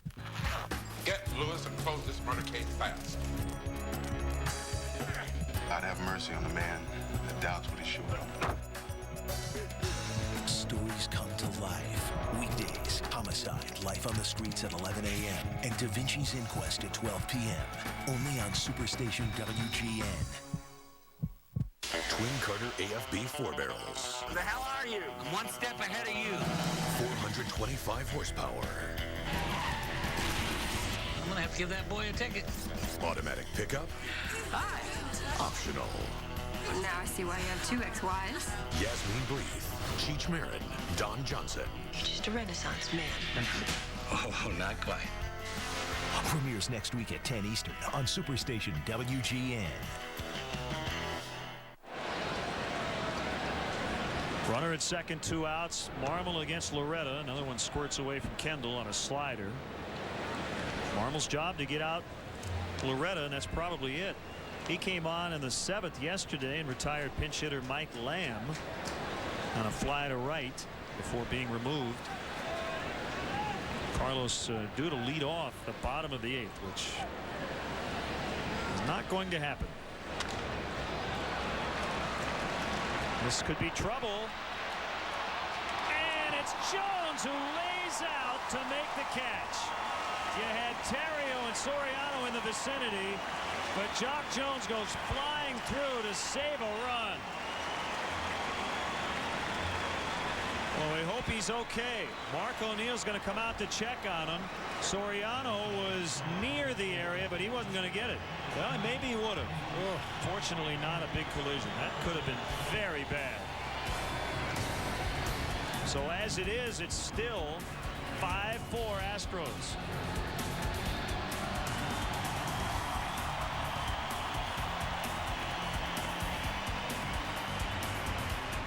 Chicago Cubs baseball is brought to you by Southwest Airlines. With more flights to more places than ever before, Southwest is taking low fares even farther. Visit southwest.com.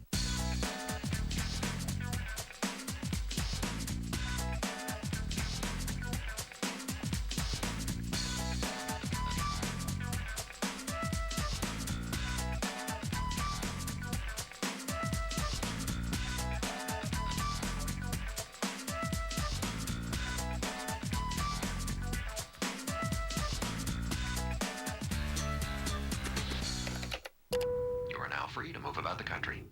Nowadays, you gotta have plastic. That's where Green Dot comes in. You don't even need a bank account. You can use it anywhere. You can use Visa or MasterCard. You load it so you control it. It's a MasterCard or Visa debit card. No overdrafts, no penalties. It's easy to get. Easy to use. Shop online. Get all those TV offers. Get cash from ATMs. Pay bills over the phone. With my Green Dot card. It's a lot safer than walking around with cash. You lose your card? Green Dot gives you back all the cash you lost. Text my money. Green Dot prepaid reloadable MasterCard and Visa cards. Available at your neighborhood stores.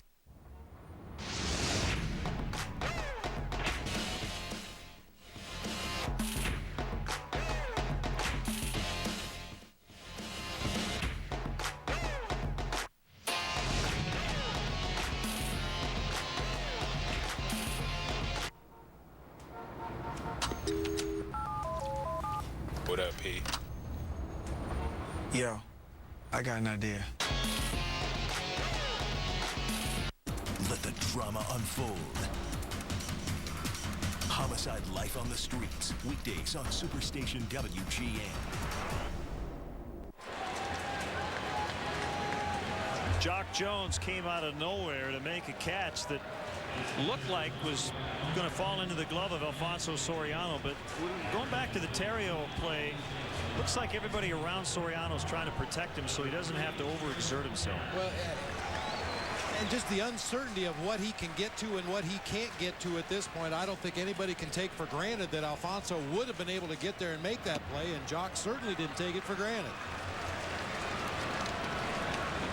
Some changes for the Astros, the most important of which on the mound. Right-hander Chad Qualls, who had some of the best stuff we had seen from him when the Cubs faced him in Houston back in the early part of August. He's facing pinch hitter Eric Patterson, one of the September call-ups.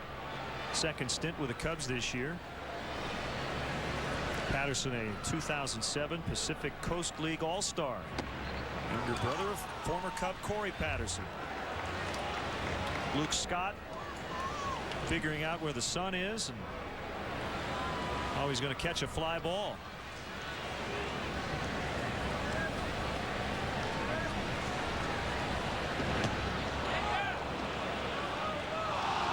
Patterson went too far, and that's strike three.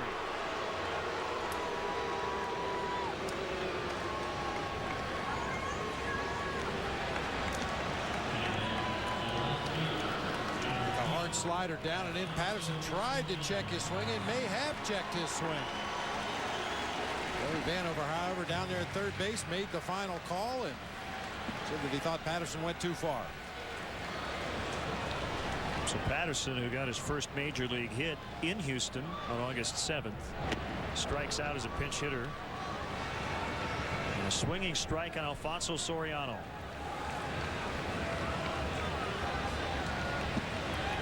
Qualls trying to set up for Brad Lidge.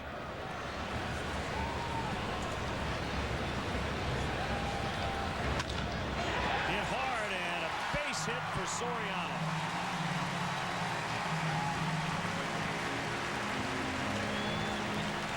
You know, a fully healthy Alfonso Soriano on that fly ball to shallow left center. That's as routine a play as you can possibly imagine, but he's not at 100%. playing extremely deep. He was very late coming into your picture. Jock Jones never broke stride. He just assumed he was going to have to make that play, and it's a good thing for the Cubs that he did. And you're almost shocked that with the three guys all right there within about 5 feet of one another that there wasn't a major collision. Very fortunate. Boy, and hopefully Jock just got the wind knocked out of him. You saw he really hit the ground hard, had his arms extended, nothing to protect himself when he banged into the ground.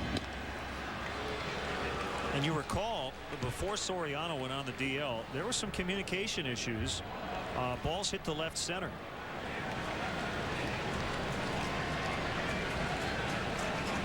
And we go back to the time of year again. Guys are just going to, without regard to their physical well-being, they're going to go after that ball.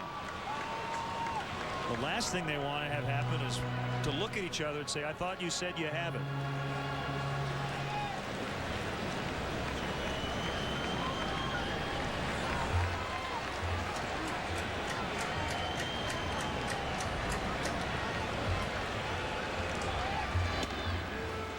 Question for you now, Len, is yes. Do you think about using Felix Pié as a pinch runner right yes. here? We know Soriano is very limited in what he can do on the bases. You know, if Ryan Theriot should happen to split a gap, you'd like to believe that whoever that runner is on first base would have a chance to score on a ball hit into the gap or down the lines. I'm not so sure Soriano can score from first base on a double. The aforementioned Luke Scott. 2 outs. Well, you have Derek Lee coming up. Darrell Ward is going to jump into the on-deck circle. If he gets an opportunity, he'll bat for Fontenot. And then what we've seen is Pié has been paired up with Darrell Ward. But no, I agree with you. I think you'd have to consider Pié in this spot.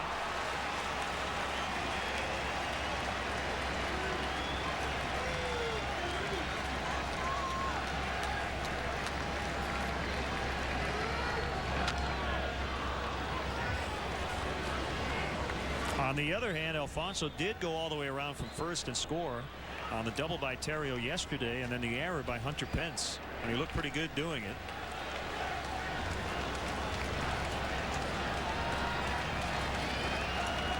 I guess my viewpoint is not only to win this ball game, but you have to look to the future too. If Alfonso Soriano overextends trying to score from first base on an extra base hit and would happen to re-injure that quad muscle, you're looking at some more lengthy downtime at a time of the season when you cannot afford to lose his bat in the lineup.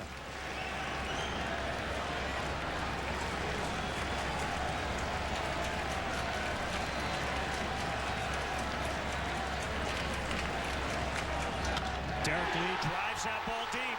Carlos Lee looking up. Gone into the basket, and the Cubs lead.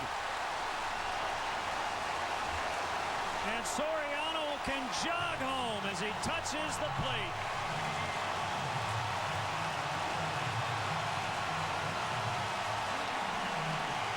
Third hit today for Lee, number 17 on the year, and the biggest one for Derek Lee this year.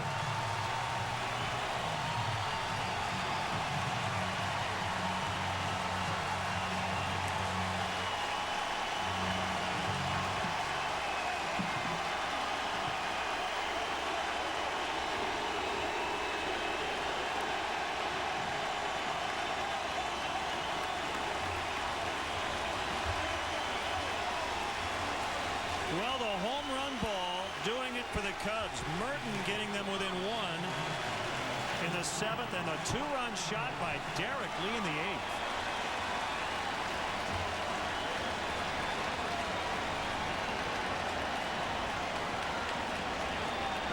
And because of that, Mike Fontenot's going to hit. There's no question D-Lee didn't get all of it, but he got enough of it to tuck it in that basket and straight away left field.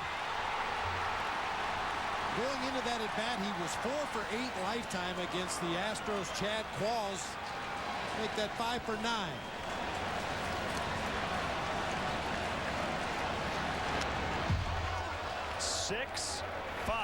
Cubs, and now Ryan Dempster will have a save chance in the 9th inning.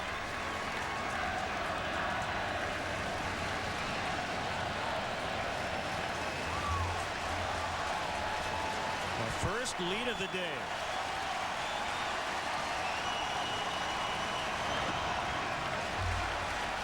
And as you said before, they know what the scoreboard says, the out-of-town board.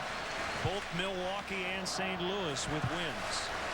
The Cubs trying to maintain their game-and-a-half and two-game lead over the Brewers and Cardinals, respectively. Brewers just completed a 7-4 victory over the Pirates.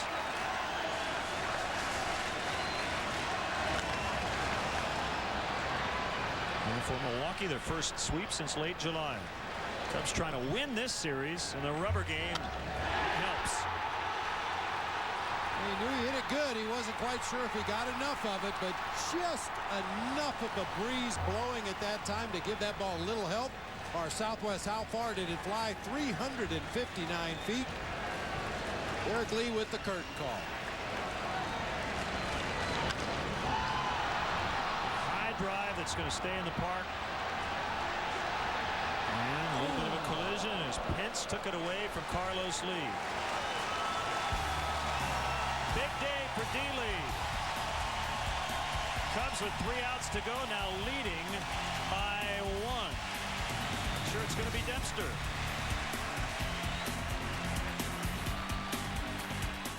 In the tradition of great police dramas comes a show that's not even close to any of those shows. Slipped and pooped.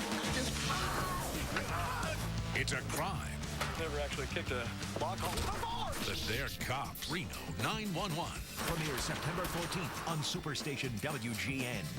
How long is this gonna last? I'm ready to hit the Bud Light. I already took care of it. Say, well, all right, now we are gathered here today to join in marriage, Bob and Julie. Bob, do you take this woman to be your lawfully wedded wife? Do I hear and I do, I do, do I hear and I do? I do. Julie, do you take this man to be your lawfully wedded husband? Do I hear and I do, I do, do I hear and I do? I do. Going once, going twice, and now pronounce you husband and wife, you may kiss the bride. And away we go. Refreshingly smooth Bud Light. Always worth it. So what I owe you? 100, 100 and a quarter, 100 and a half, 175, 200, 200 and a quarter. That's cold. Here.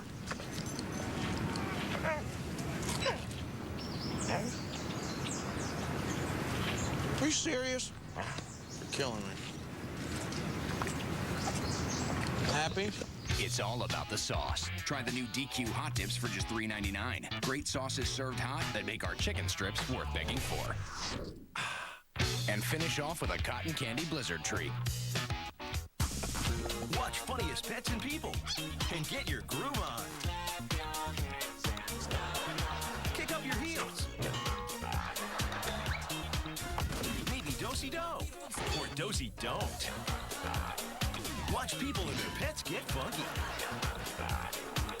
It's so funny, it'll bring you to your knees. Boogie down with Funniest Pets and People. Weekends at 7, only on Superstation WGN. Derek Lee with a go-ahead 2-run homer. And no, when Ryan Dempster was heading into the ball game, Lester Strode grabbed him by the back of the pants, said, just hang on a second, make sure we get everybody situated. Felix P.A. into play center, and Dempster to do the pitching.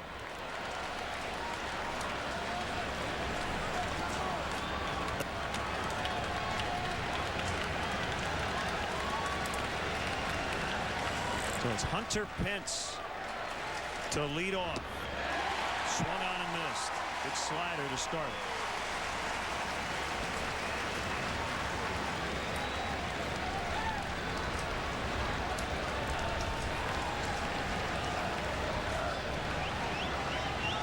Marmol would get the win.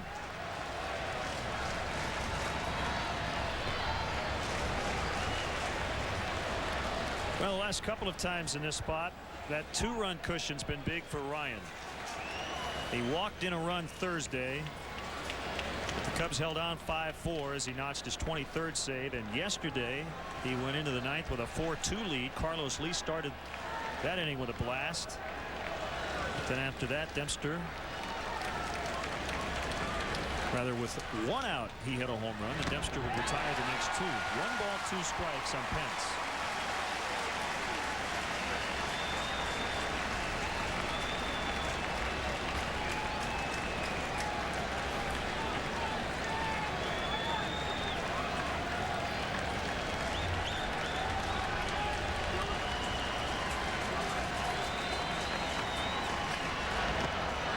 checked his swing. And a splitter, and he held up in time. 2-2.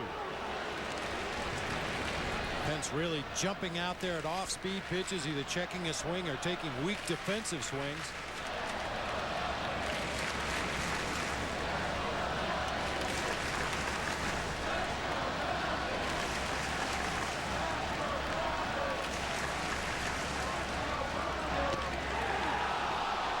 Really close.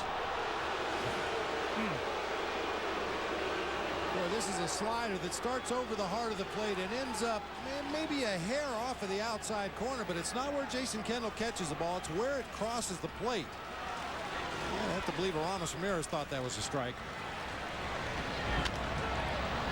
Bounding ball, and it's handled by Fontenot. 1 out. This big crowd of 41,415 hanging on every pitch.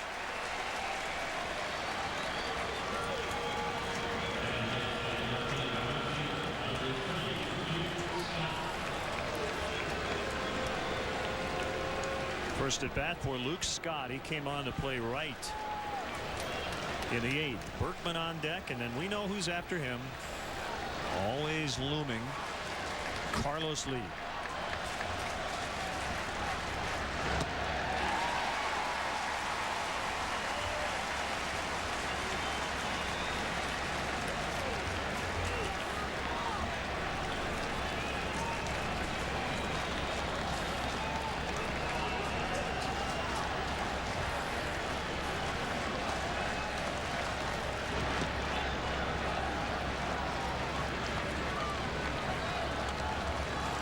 Cubs advantage in the Central, down to a game over Milwaukee, 1.5 over the Cardinals. Both teams won.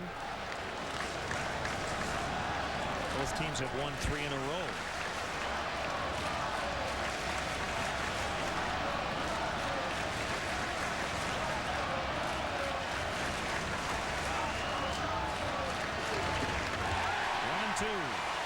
Good splitter from Ryan Dempster that time. That's the ideal location for that pitch. It starts right in the middle of the plate, middle of the thighs. Looks like a fastball. The bottom just fell out of that one.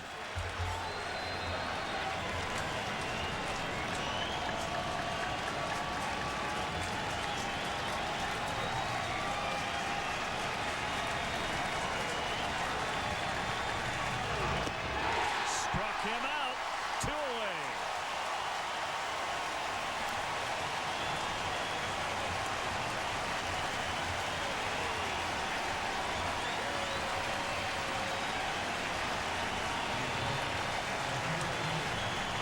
Vicious action on that pitch as it got into the hitting area, tailing down and away from the left-handed hitter. Ryan's going to need to make more quality pitches like that on this guy.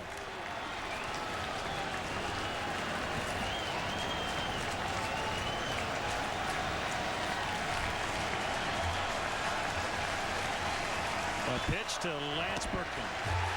Outside corner, fastball strike. Good sinker from Dempster.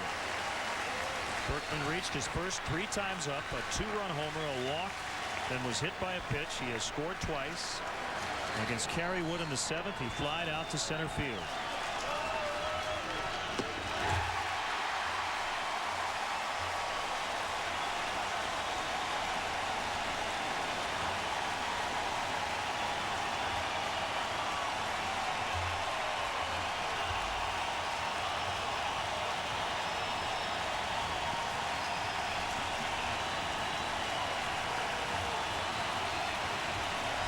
Here's the 0-2.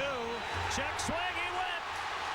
And Kendall will pick it up. Throws to first. Cubs win. They take the series. They erase a 5-1 deficit. Derek Lee, the big game-winning home run in the 8th inning. What a ball game.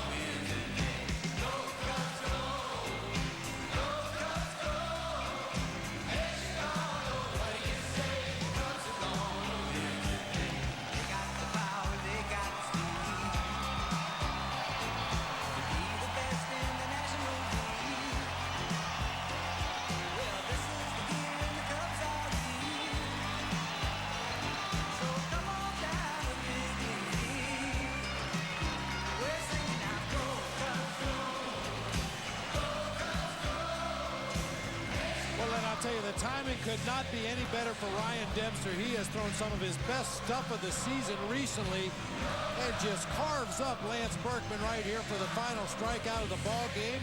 Kendall on to Derek Lee for the put out at first base. What a great team win this was today. Another one-run victory. How about this? The Cubs have won 17 of their last 25 games decided by one run after beginning the season 2-12 in those tight ones. Derek Lee on the field. Derek, Len and Bob with you. Congratulations. Did you know you got it?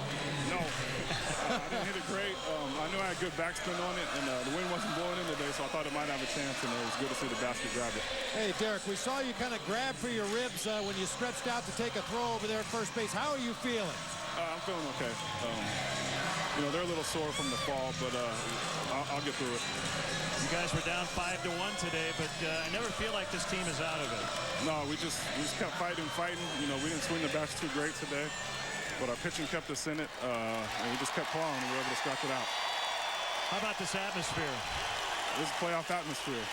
I tell you, if we get there, we'll be ready for it, that's for sure. Yeah, there's no question about that.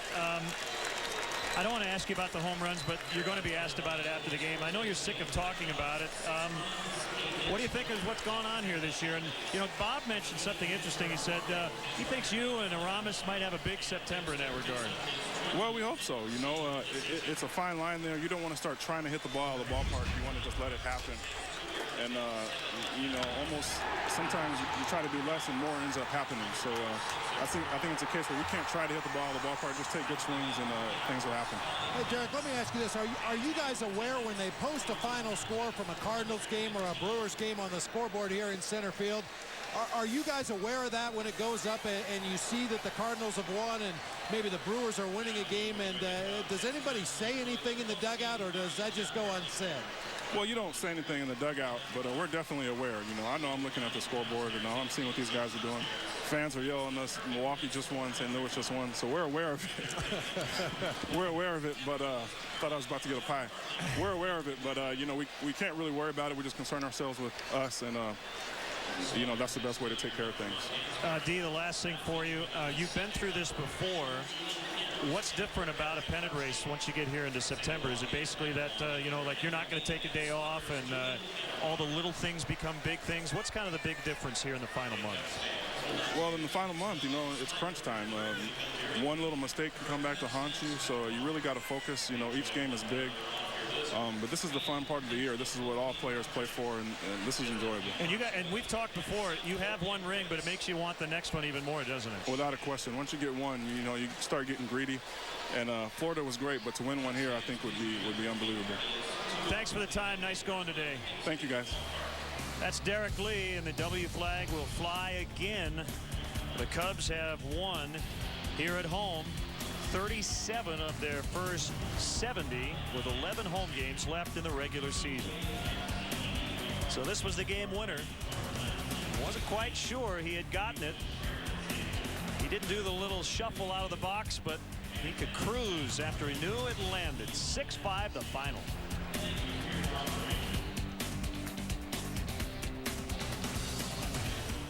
What would your parents do if there were two of you? They'd be twice as patient. Oh, I am not disappointed. They'd yell twice as loud. Why do I get the feeling everything I say is going in one ear and out the other? But why wonder? Watch Sister Sister. It's 2 times everything, and now it's on 5 days a week. Premiere September 11th on Superstation WGN.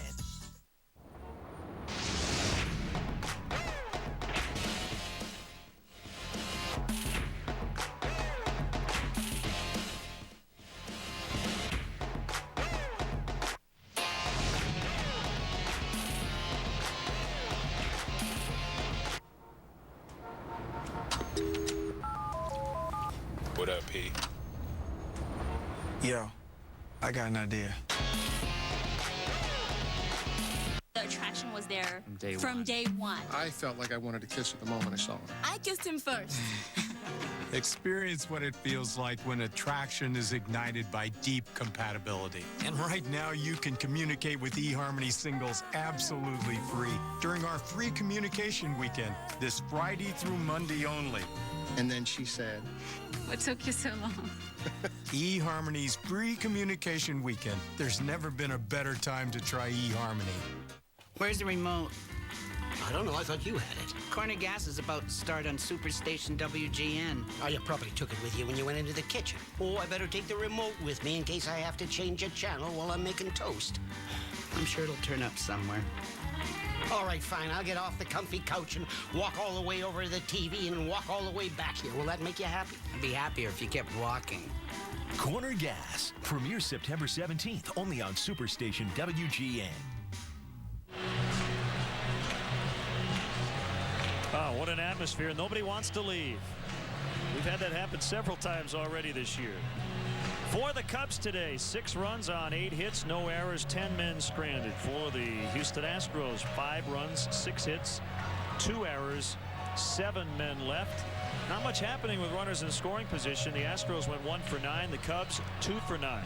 A winning pitcher, Carlos Marmol, he recorded 1 out, picked up his 5th win in 6 decisions. Chad Qualls takes the loss. He's 6-4. And Ryan Dempster continuing to get it done in the 9th inning with his 25th save. 3 hours, 5 minutes, 41,415 watched it. Bob, I have no idea. Budweiser play of the game. I'm racking my brain here. Yeah, well, for lack of a better candidate, we'll give it to Derek Lee for his game-winning home run, his 17th of the season. This could be a very spirited team home run race down the stretch between Soriano, Ramirez, and Lee. Got the curtain call. It was a game winner. Budweiser, the perfect balance of flavor and refreshment. Open up a world of taste. More to come. 6-5, the final.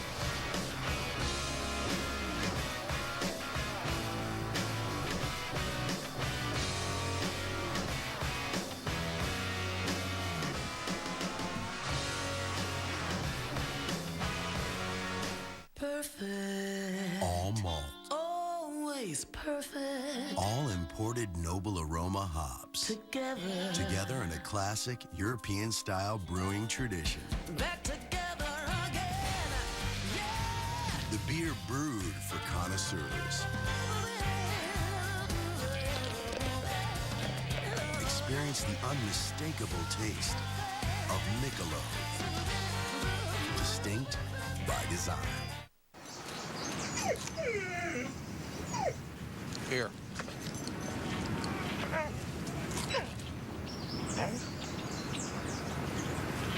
Are you serious? You're killing me. Happy? It's all about the sauce. Try the new DQ hot dips for just $3.99. Great sauces served hot that make our chicken strips worth begging for. And finish off with a cotton candy blizzard treat. Okay, I'm Mr. Opportunity, and if I'm around, that means now's your chance to pick a beautiful Accord, the popular Civic, a versatile Pilot, a very cool Odyssey, or any other Honda you've been yearning for at a price that'll bring music to your ears. Hi! Nice to see you again, Mr. O. Hey, seems like I'm kind of popular this time of year. The 2007 Honda Clearance. Now you can lease a Honda Accord for $199 a month for well-qualified customers. I'm Mr. Opportunity, I'm back, and I'm knocking. What's the difference between having fun and having none?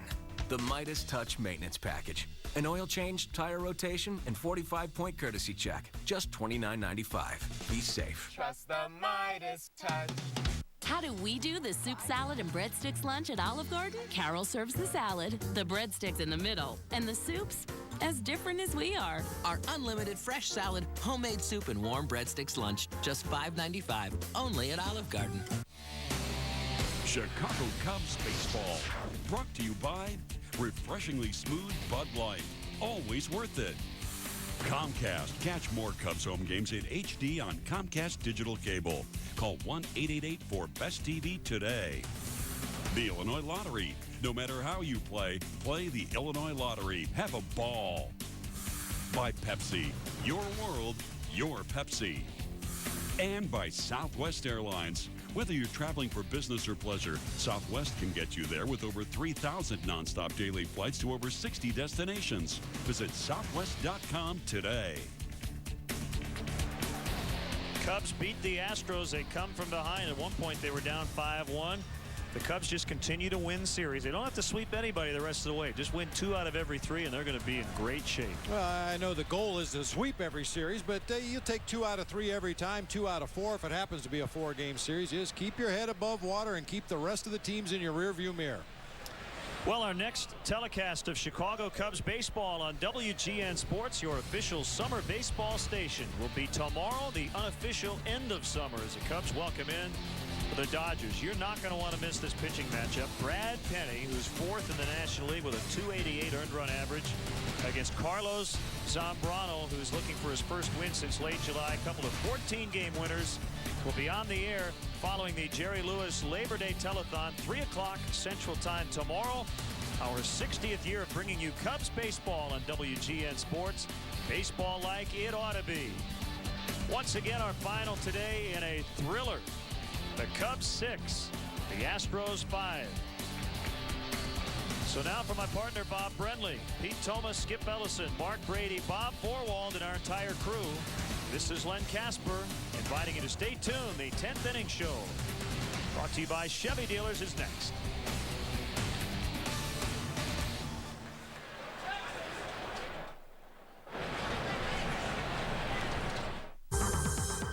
Born in 1983, Ben Winkler was one of the first Cabbage Patch Kids. But it wouldn't be long before this Cabbage Patch Kid became a Cabbage Patch adult. Like so many child stars before him, Ben was struggling. However, his bad fortune turned around when in 2003, it is believed he switched his car insurance to Geico, netting him much-needed money. Financially secure, he went on to win a celebrity dance competition. Geico. 15 minutes could save you 15% or more on car insurance. Margaret, it's Bill. I've just reviewed the most up-to-date figures here, and I am liking what I'm seeing. We've got a great rate, and I recommend we move forward. What do you think? I think you should book it, honey. Then you can cancel later, like always. Okie dokie. Want flexibility? Only the experts at Hotels.com let you change or cancel your reservation with no fees from us. Introducing flexible booking. No change fees, no cancellation fees. Call 800-2-HOTELS or visit Hotels.com. We know hotels inside and out.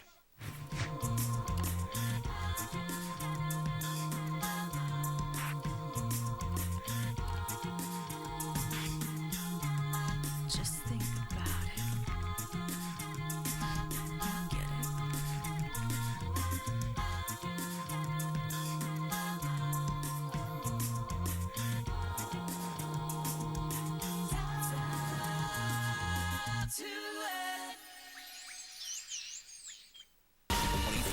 Saturdays at 11:30 on Superstation WGN.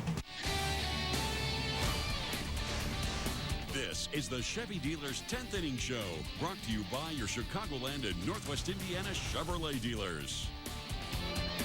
What a great ball game today. The Cubs were down at 1.5-1, but they stormed back, and they would get the game-winning home run from Derek Lee, a 2-run shot, turning a 5-4 deficit into a 6-5 lead in the 8th inning. And Ryan Dempster would not only close it out, but he would avoid Carlos Lee. And that's always a big thing, to not have to face that guy. You always feel like you see the other team's best hitter in that spot. Yeah, and we didn't want to see Carlos Lee in that spot. He's done well against the Cubs in the past. He's done well against Ryan Dempster, so keeping him in the on-deck circle was clutch in the ninth. Well, let's get the post-game remarks from Cubs manager Lou Piniella. Okay. What a huge win. Boy. That's our biggest of the year. Yeah, clutch by Mr. Lee. We talked the other day about the big guys getting going in crunch time, and boy, here in September, they've gotten going. Yeah, a lot of good plays. Defensively, the ball Jones caught there in short left field. Soriano, I think, lost a little bit. Mertens pinch hit home run. Our bullpen coming in and holding the Astros at bay. I don't remember what else, but that's enough. Is Jocko in? I mean, Yeah. You know, he lost his breath. He lost his breath. Did you think that if you were going to get into this thing and stay in it this month, that the home run ball would have to be part of it? You would assume that it would. Yeah, you would assume that it would. And it's starting to come into play now, at the right time. Are you starting to watch that scoreboard because your competitors' results were already posted? We saw, I noticed that both teams had won, yeah, I really had. But again, you know, I've said this many times. We concern ourselves with our game, and that's all we can do. But it is fun to watch up there and see what our competitors are doing, plus the other teams in baseball. There's some good races going on all over baseball. Is this all still about the bullpen being able to keep you involved? Well, it's about the starting pitching giving us a chance, and the bullpen continue to do a job. You know, we pitched quite a few innings here lately out of our bullpen, but they're doing a heck of a job. And today we stayed with this game. I mean, Houston jumped out to a 5-1 lead, and it didn't look good, but these kids stayed with it. We got back in the ball game, and what a clutch home run by Derek. Was Aramis kicked out by saying something, or did it automatically by saying? I asked the umpire that he should have fined him, you know, but he said that he showed him up too much. Why did the other umpire come over and talk? Because we were going to double switch, but since I was arguing with the home plate umpire, our pitcher got to the mound before I informed him about the double switch, so that the pitcher had to stay in his regular pitching spot. You know, so it's important that if we're going to double switch, that we tell the umpire prior to the pitcher stepping on the mound. That's why Lester grabbed Dunster before he ran out. Yeah, because we were going to double switch with PA. See, and like I told him, I said, well, I didn't get the pitcher in the game. He says, well, he's in the game automatically when he touches the dirt portion of the mound, and he's right. But we didn't need to worry about that. We won. I was excited. I mean, I really was. I mean, that's fun to win a baseball game that way. Biggest game of the year for a lot of reasons, because the other two teams were winning and because it was come from behind. Come from behind at this time of the year. Long homestand. Need to win baseball games on this homestand because we got a pretty good road trip ahead of us. Got a tough opponent coming up next, the Dodgers. A lot of reasons. It's been a long time since you've seen LA. What are your thoughts about that? We played them earlier in the year, and I think they beat us 2 out of 3 in Los Angeles. They're a good team, and you know they're in the race the way we are. So it's going to be a fun series here for the next 4 days. Does this win wash away all the?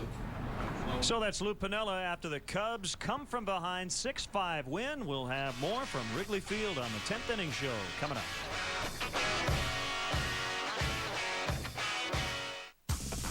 Watch Funniest Pets and People and get your groove on.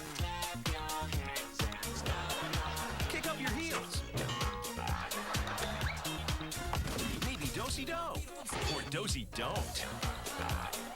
Watch people and their pets get funky. It's so funny, it'll bring you to your knees. Boogie down with Funniest Pets and People. Weekends at 7, only on Superstation WGN. Before you order your next beer, consider this. Budweiser still goes to the expense of Beechwood aging, an original old world style of lagering. And Budweiser cares enough to own and maintain world-renowned hop farms. A perfect choice in every corner bar, in every corner of the world. Reach for the perfect balance of flavor and refreshment. Budweiser. Open up a world of taste. What's the difference between having fun and having none? The Midas Touch Maintenance Package. An oil change, tire rotation, and 45-point courtesy check. Just $29.95. Be safe. Trust the Midas touch. Here.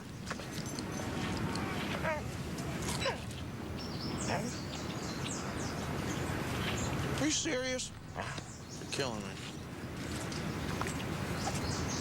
Happy? It's all about the sauce. Try the new DQ Hot Dips for just $3.99. Great sauces served hot that make our chicken strips worth begging for. And finish off with a cotton candy blizzard treat.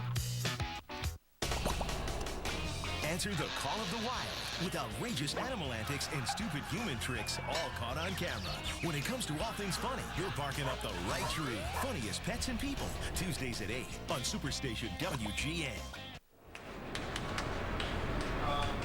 Welcome back to the Chevy Dealers 10th inning show. The Cubs beat the Astros 6-5. Now 4-2 on a 10-game homestand. The Dodgers come in tomorrow.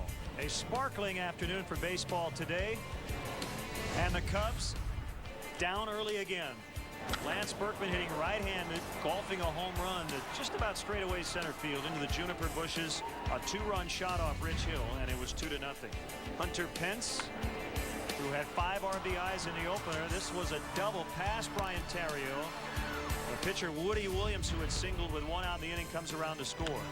Derek Lee will roll one to third base. It would end up being an infield hit. Brian Terrio scoring. That put the Cubs on the board. Lance Berkman hit by a pitch, and warnings would be issued after a couple of Cubs were hit earlier in the ballgame. Berkman would come around to score on Ty Wigginton's RBI double just over the outstretched arm of Alfonso Soriano. Berkman getting around the home plate umpire to get in there. And then Eric Bruntlett a couple of batters later with an RBI double. And just like that, it was 5-1 Houston. Rich Hill, a short day, 5 innings. He gave up 5 runs on 6 hits. Matt Merton has done the job. Before that, Aramis Ramirez taking a called third strike, slamming his helmet down. He'll get fined for that. And also kicked out of the ballgame. No suspension, ejected from the ballgame for excessive arguing. Matt Merton, a pinch hit, home run. Leading off the bottom of the 7th inning as the Cubs inching their way back. Getting to within 1, the Culver's sweet defensive play. Out in the left center, Alfonso Soriano coming in, but Jock Jones laying out. Looked like he had the wind knocked out of him a little bit, but made a great catch. That saved a run, and that would loom very large in the ballgame. So then Chad Qualls in the 8th inning, trying to set up for Brad Lidge, but it would never get to Brad Lidge in the 9th inning because Derek Lee with 2 outs, a 2-run homer, Soriano and Lee scoring into the basket, 6-5 the score. And then Ryan Dempster getting Pence on a ground out, striking out Luke Scott. And the final out of the ballgame with Carlos Lee in the on-deck circle. Lee had hit a home run off Dempster the previous day. A check swing. Berkman went around. Kendall tosses to Lee. That completes it. The Cubs win 6-5. Milwaukee and St. Louis also winning, so the standings stay right where they are. That's a huge win for the Cubs today. And Ryan Dempster, don't underestimate his value. He's on top of his game. He's pitching with confidence, and he's really good. We'll have a final word coming up.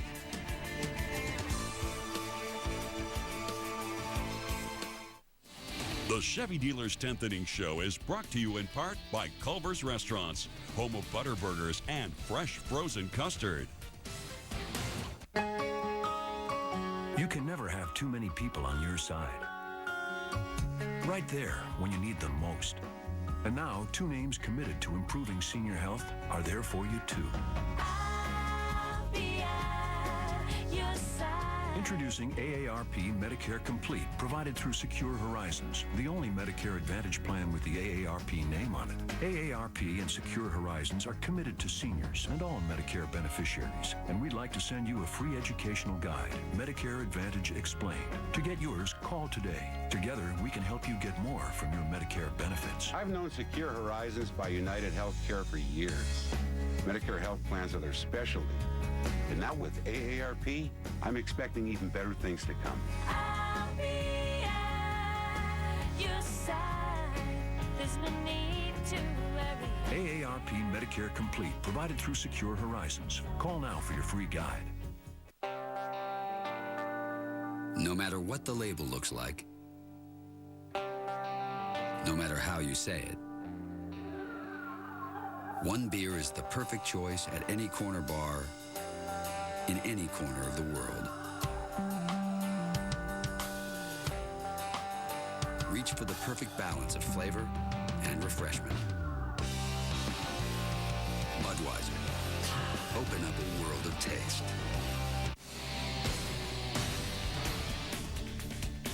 The Chevy Dealer's 10th Inning Show has been brought to you in part by Culver's Restaurants, home of butter burgers and fresh frozen custard.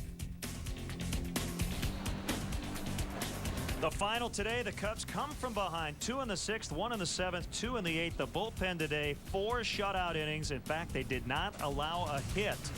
As the Cubs take this series 2 of 3 against the Astros, the Dodgers come in for a 4-game series starting tomorrow afternoon. Note the start time, 3 o'clock Central, as Brad Penny will oppose Carlos Zambrano. First of 4 on Labor Day. We hope you join us after the Labor Day telethon. What a day for the Cubs. They come back and win. Enjoy the rest of your Sunday, and we'll see you tomorrow.